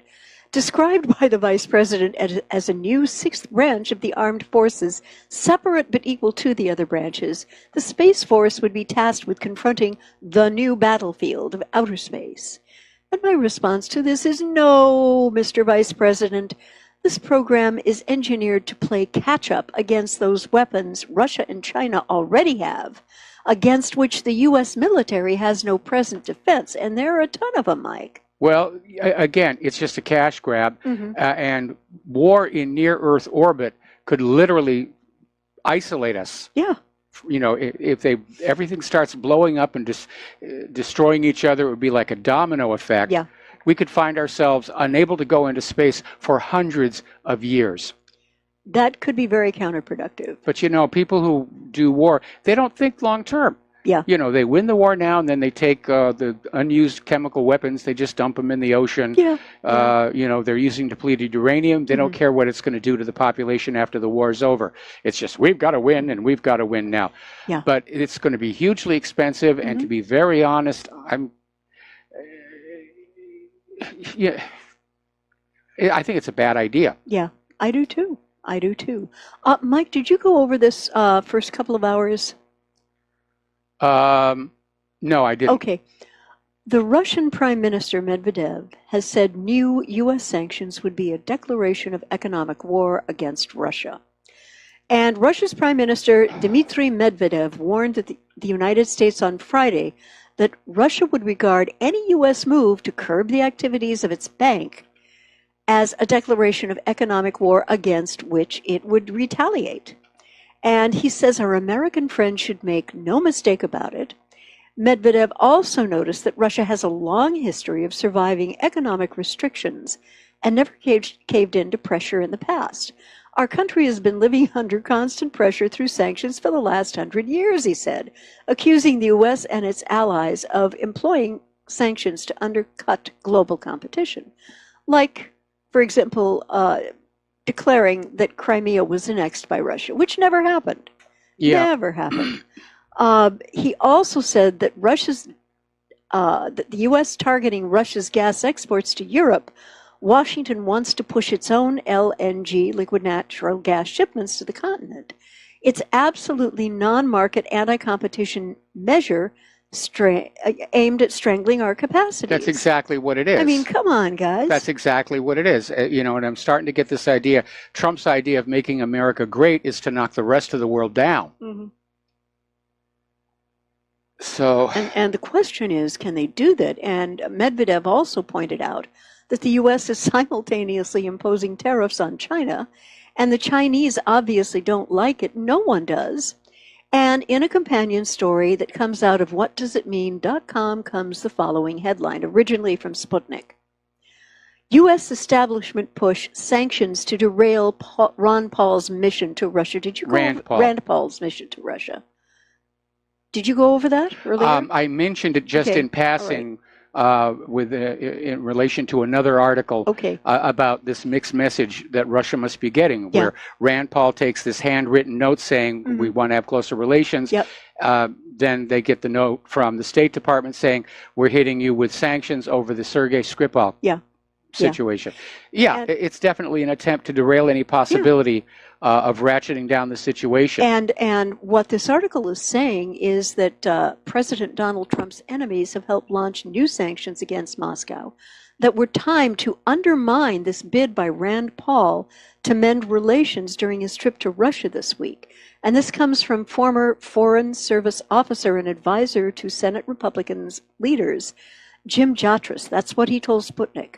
On Wednesday, the U.S. State Department rolled out 2 rounds of anti-Russian sanctions over the Skripal affair. The first will be implemented the 22nd of this month, and the second round 3 months later unless Russia gives an agreement to chemical weapons inspection. Russia's never going to do that. That's not going to happen. But look at the timing, okay? The second round is going to be 3 months later. And in 3 months, we have that November 4th drop-dead date by which no country on the planet is supposed to buy Iranian oil. Okay? Okay, well, we're going to have to take a break here for commercials. Okay. Alrighty. And we'll be right back with the show after these few words. Okay. And aloha, America. Welcome back to our show here. And before Claire does her next story, we're watching on the corporate media those horrible, horrible fires out in California. And apparently they've arrested 2 arsonists. So I don't know why they set the fires, but 2 of them are in jail and there may be more. I remember when I was a kid, again, farm country, New Hampshire, we had a summer when there was a firebug running around. That's what they called him back then.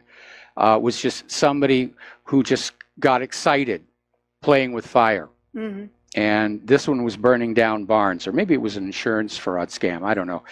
Anyway, get on back to your stories here. Apparently, the UK is poised to demand extradition of Russian suspects in the Salisbury nerve agent attack. And apparently, the British government has prepared 2 extradition requests to Moscow for people they claim carried out the Salisbury nerve agent, according to The Guardian, citing Whitehall and security sources. And Mike, I'm looking at this and I'm shaking my head and I'm thinking that Prime Minister May has gone absolutely barking mad on this. And I believe it is to misdirect, just like a squid throws ink, against the very badly designed Brexit talks.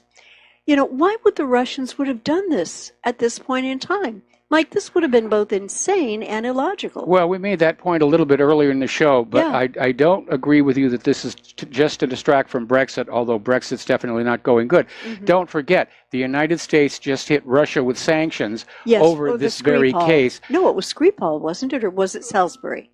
I thought it was over the Skripal case. 2 cases. Well, yeah, but by saying we have suspects and we want to extradite them from Russia, you know, they're providing support to the story here. Now, Russia, of course, is not going to extradite anybody until somebody comes up with some evidence of actual wrongdoing, which is not going to happen. No, they have no evidence. All they've got is bluster and charges. Yep. And apparently in China, there has been a new Chinese military video. It's called War in Front of Me, showing off the range of advanced weaponry. It's actually a very well done video, and the first part of it is basically showing Chinese soldiers having to leave their families to go on up. Yeah. And then at the end, it shows the array of new weapons that they have. But it's a really good quality production. They put a lot of work into this one. Yeah. One of the articles I read stated that the video further appeals to masculine sense of duty and sacrificial hardship, as there are a series of scenes, as you mentioned, depicting men saying tearful goodbyes to their children and their spouses, after which infantry soldiers give fierce battle cries while waving the communist national flag, interspersed with overhead shots of huge intercontinental ballistic missiles in a silo and an aircraft carrier battle group. And the narration includes the first lines, "Peace behind me, war in front of me, pick up the steel gun. We must let go of the children." Yep. And in a further development, apparently today, China fired 6 warning shots to the U.S. Navy in the South China Sea. They weren't shots. What were they? The headline is a little misleading. They were radio warnings. Ah, okay. Okay. And it was a U.S. Navy P-8A Poseidon jet, was flying at 16,500 feet to get a view of low-lying coral reefs that have been turned into garrisons with 5-story buildings, etc., etc. And there was, I guess, a bullhorn saying, "U.S. military aircraft, this is China, leave immediately, and keep out to avoid any misunderstanding." No, they didn't use a bullhorn, not from 16,000 feet down. All right. There are internationally agreed upon channels for radio communication. So this was not a bullhorn. This was an electronic bullhorn. Yeah, this was over the radio. Yeah. And Mike, how long do you think before China is going to uncork because they're so unhappy with the U.S. policy here? It's only a matter of time before somebody just gets fed up with all of this dancing around and just says, let's go for it. And it could happen by accident. I mean, that NATO plane that fired a live missile at the Russian border. In Estonia? Hello. Yeah. Yeah. Okay. Can we? Oh, never mind. Okay. We're fine. All right. Yeah. Somebody makes a mistake in a situation like that, it's going to get out of control. Yeah. One of the problems we have with all this computerized warfighting equipment is that it could take off beyond human control. Yeah. I mean, that's what happened when the USS Vincennes shot down the Iranian passenger jet. Yes, I remember that all those years ago. The captain had just turned his key to enable, and the computer just took over, and the passenger jet was dead before anybody could do anything about it. Yikes. The same thing with TWA 800. Yeah. Oh, I remember that one. Yeah. Yeah. Yeah. So. Are we about at a break? We will be in about 20 seconds here. Okay, all righty. And because I'd like to tease this into the next segment. Okay, well, go ahead and tease away. All right. Apparently, North Korea threatens to disrupt the tranquility of the region. And we actually did mention this briefly earlier in the program because North Korea was waiting for some kind of gesture from the U.S. Of appreciation, and instead they got hit with more sanctions. Yeah. We're going to take a break for commercials. We'll be right back. Exposure to the sunburn. All right, here we go. Okay. Sorry about that. We were just making a joke about the fact that NASA is sending a mission to the sun, and everybody's concerned about how the spacecraft could burn up from all the heat. And I said, well, the solution is obvious. Just go at night. So, little NASA humor there. Yes. All right. Go ahead, your next story. Thank you. Apparently, the U.S. Appeals Court has ordered the EPA to ban a pesticide said to harm children. Well, it's not only children it harms, it's bees, which are critical for pollination of the crops. Yes. And it was a divided federal appeals court yesterday that ordered the U.S. Environmental Protection Agency to ban a widely used pesticide that critics say can harm children and farmers. Now, it was a 2-1 decision by the Ninth Circuit Court of Appeals. There's a lot this group has done that I have not been able to be comfortable with, but I think they did the right thing in this case, Mike. They overturned former EPA Commissioner Scott Pruitt's March 2017 denial of a petition by environmental groups to ban the use of chlorpyrifos on food crops such as fruits, vegetables, and nuts. And this shows that the EPA can't just ignore the science that this pesticide damages children's brains. And this was said by Marisa Ordoño, a lawyer for Earth Justice, which represented the petitioners, and she said this in an interview. The Trump administration has to follow the law, as does everyone else. And Pruitt's ruling, one of many by the administration to reduce federal regulation oversight, had previously reversed a 2015 Obama administration recommendation to extend a food 2000 ban on chlorpyrifos that covered most households. That was a typo setting. there. Yes. Yeah. Apparently, writing for the Seattle-based appeals court, Judge Jed Rakoff directed the EPA to ban chlorpyrifos within 60 days, saying the agency failed to counteract scientific evidence that its residue on food causes neurodevelopmental damage to kids. And unless, Mike, neurodevelopmental damage to kids is what the U.S. government wants, and one has to wonder, given how educational programs in this country seek to indoctrinate rather than educate, this poison should not be sprayed on anyone's potential food, period, end of discussion. Unfortunately, we are in an age where large corporations are selling products that are not always effective, are very often dangerous, but because they're generous contributors to Congress, it's a corrupted system. Yeah. And as long as it's making money and the money continues to be shared, these corporations are allowed to get away with it. Yeah. Now, I know the small family farms have the option of going back to natural organic methods. But it is, I mean, what you're dealing with here when you're dealing with pesticides, they are a poison. Yeah. Okay? There's no getting around it. They are a poison. Supposedly they're designed to be poisonous against a specific life form, but not against you. In fact, Monsanto's big claim when glyphosate came out was that it was highly toxic, but only against plants. That has since been disproved, I might add. 1,000,000 times. And let's go over to our wonderful, much-loved telecom companies. Oh, yes. Comcast breach exposes 26.5 million customers' Social Security's number and partial addresses. Apparently, its Xfinity's login page had an easily found bug that allowed anyone to gain access to the Social Security numbers and partial home addresses of over 26 million customers. Well, good thing we don't use the Xfinity login page. Yeah. Their spokesapologist, that's a new word, yes, David McGuire, says the company patched the bug quickly after being notified of its existence by security researcher Ryan Stevenson, and added that the company takes our customers' security very seriously, adding that the company didn't think anyone had exploited the bug. Oh, how could they know that? Yeah, and I'm going to make a guess here.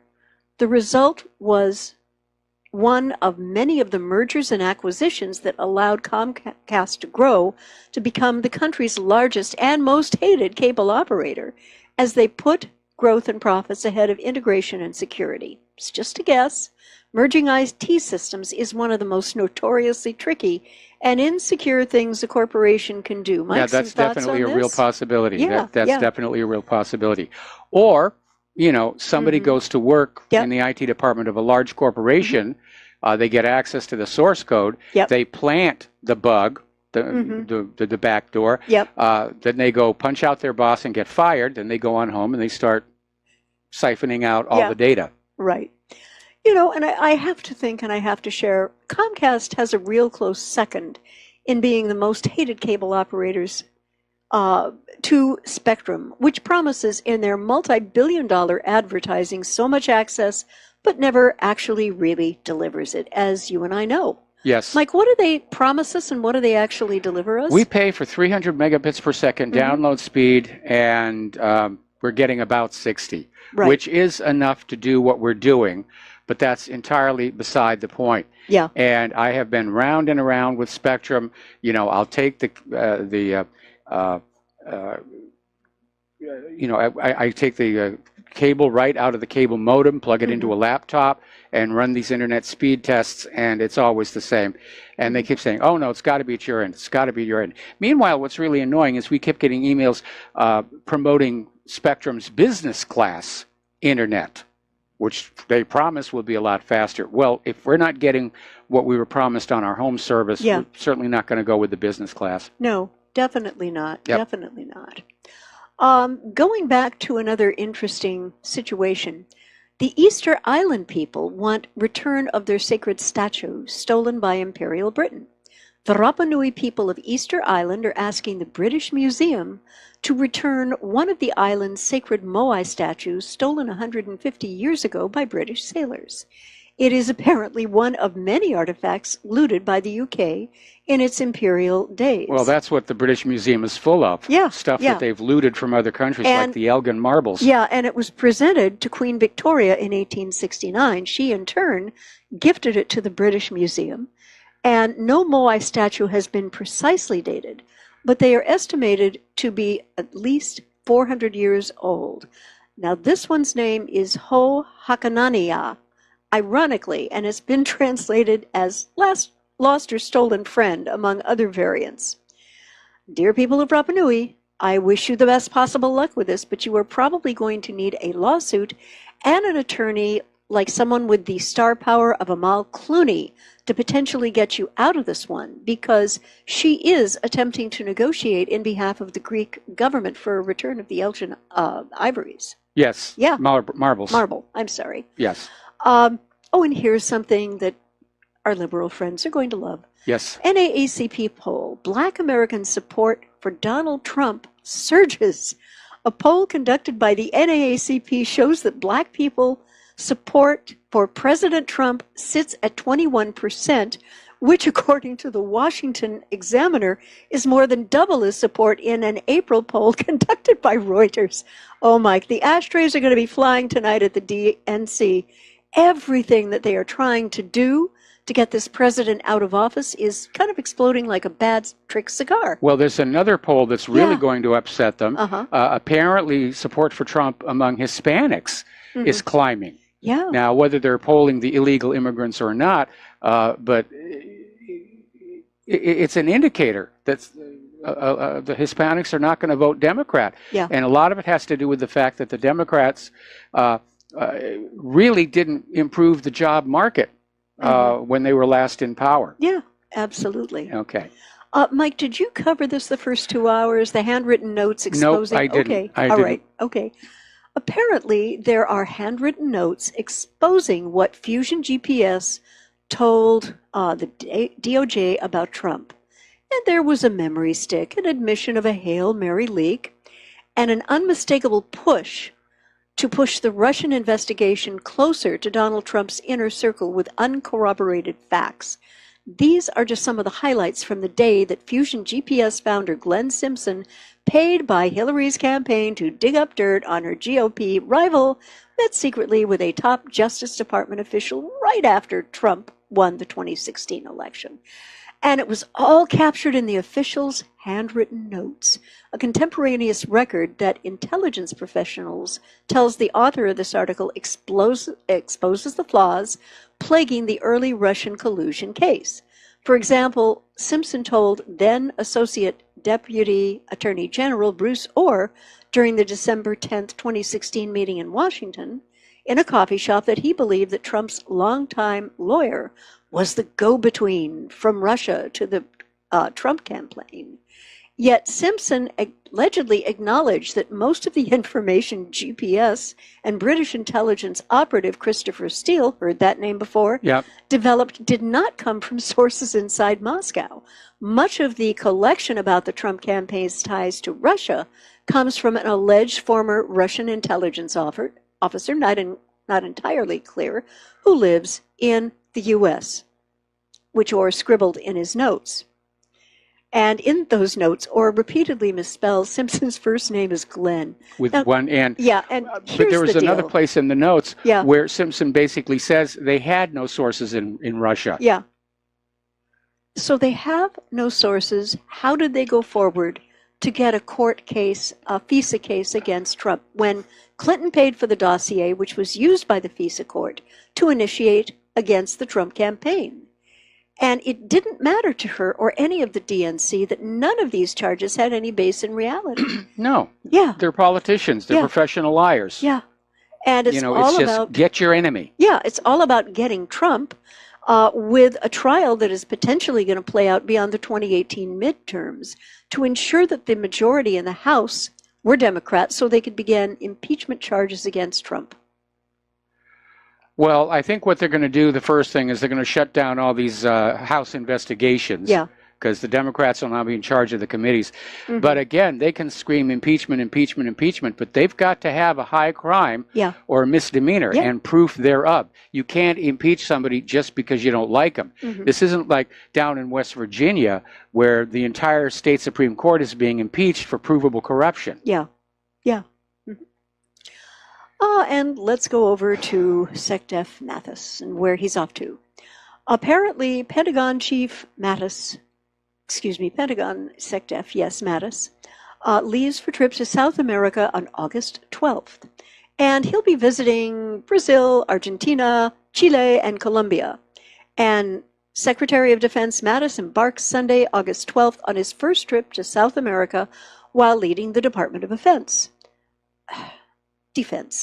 That was a Freudian slip. Sorry. The White House declared 2018 the Year of the Americas, and the Secretary's trip underscores the department's strong defense ties with Brazil, Argentina, Chile, and Colombia.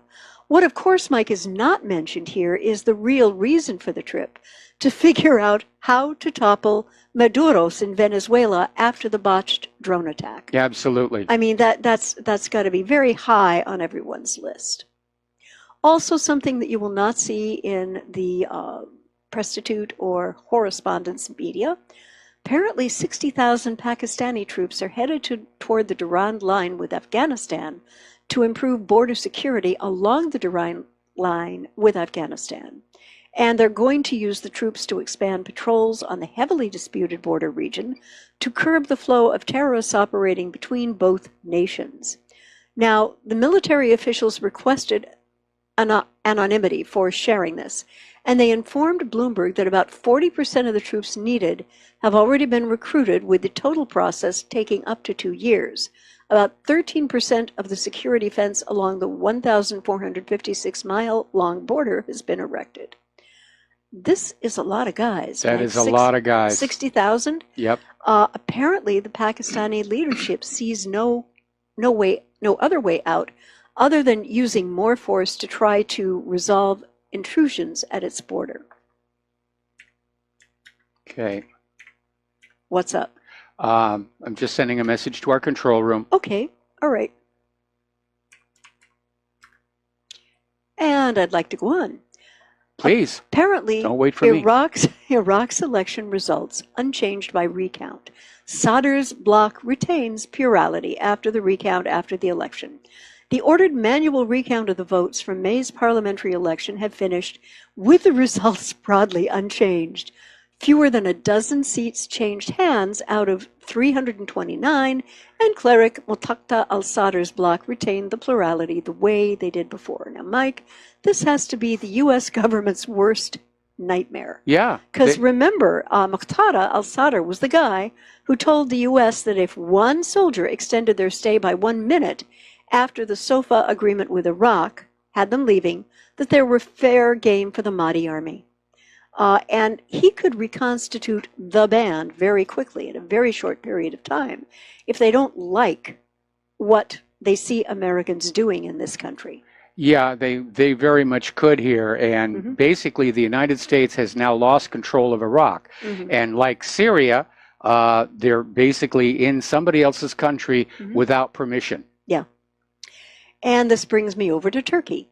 Turkish pro-government lawyers are seeking arrest of U.S. troops at Incirlik Air Base. This is a biggie. A group of lawyers assigned to Turkish President Recep Erdogan has filed formal charges against a number of U.S. Air Force officers who are stationed in Turkey's Incirlik Air Base.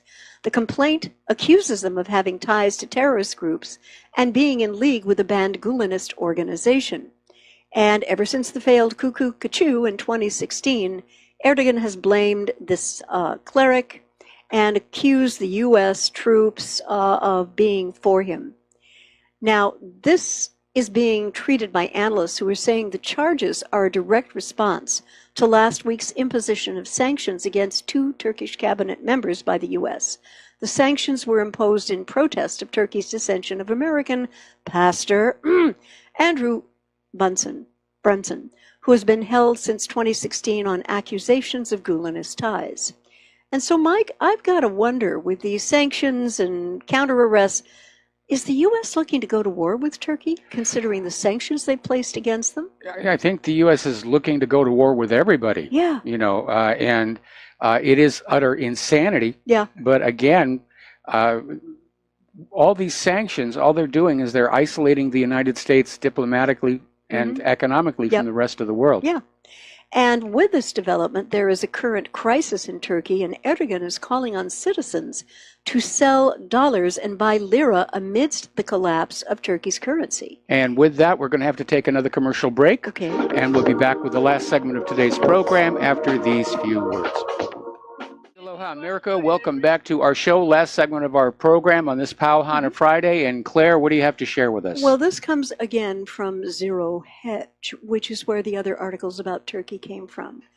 And it's describing what's going on in the markets as a complete, consummate bloodbath. And emerging markets are collapsing as Turkey tantrum spread.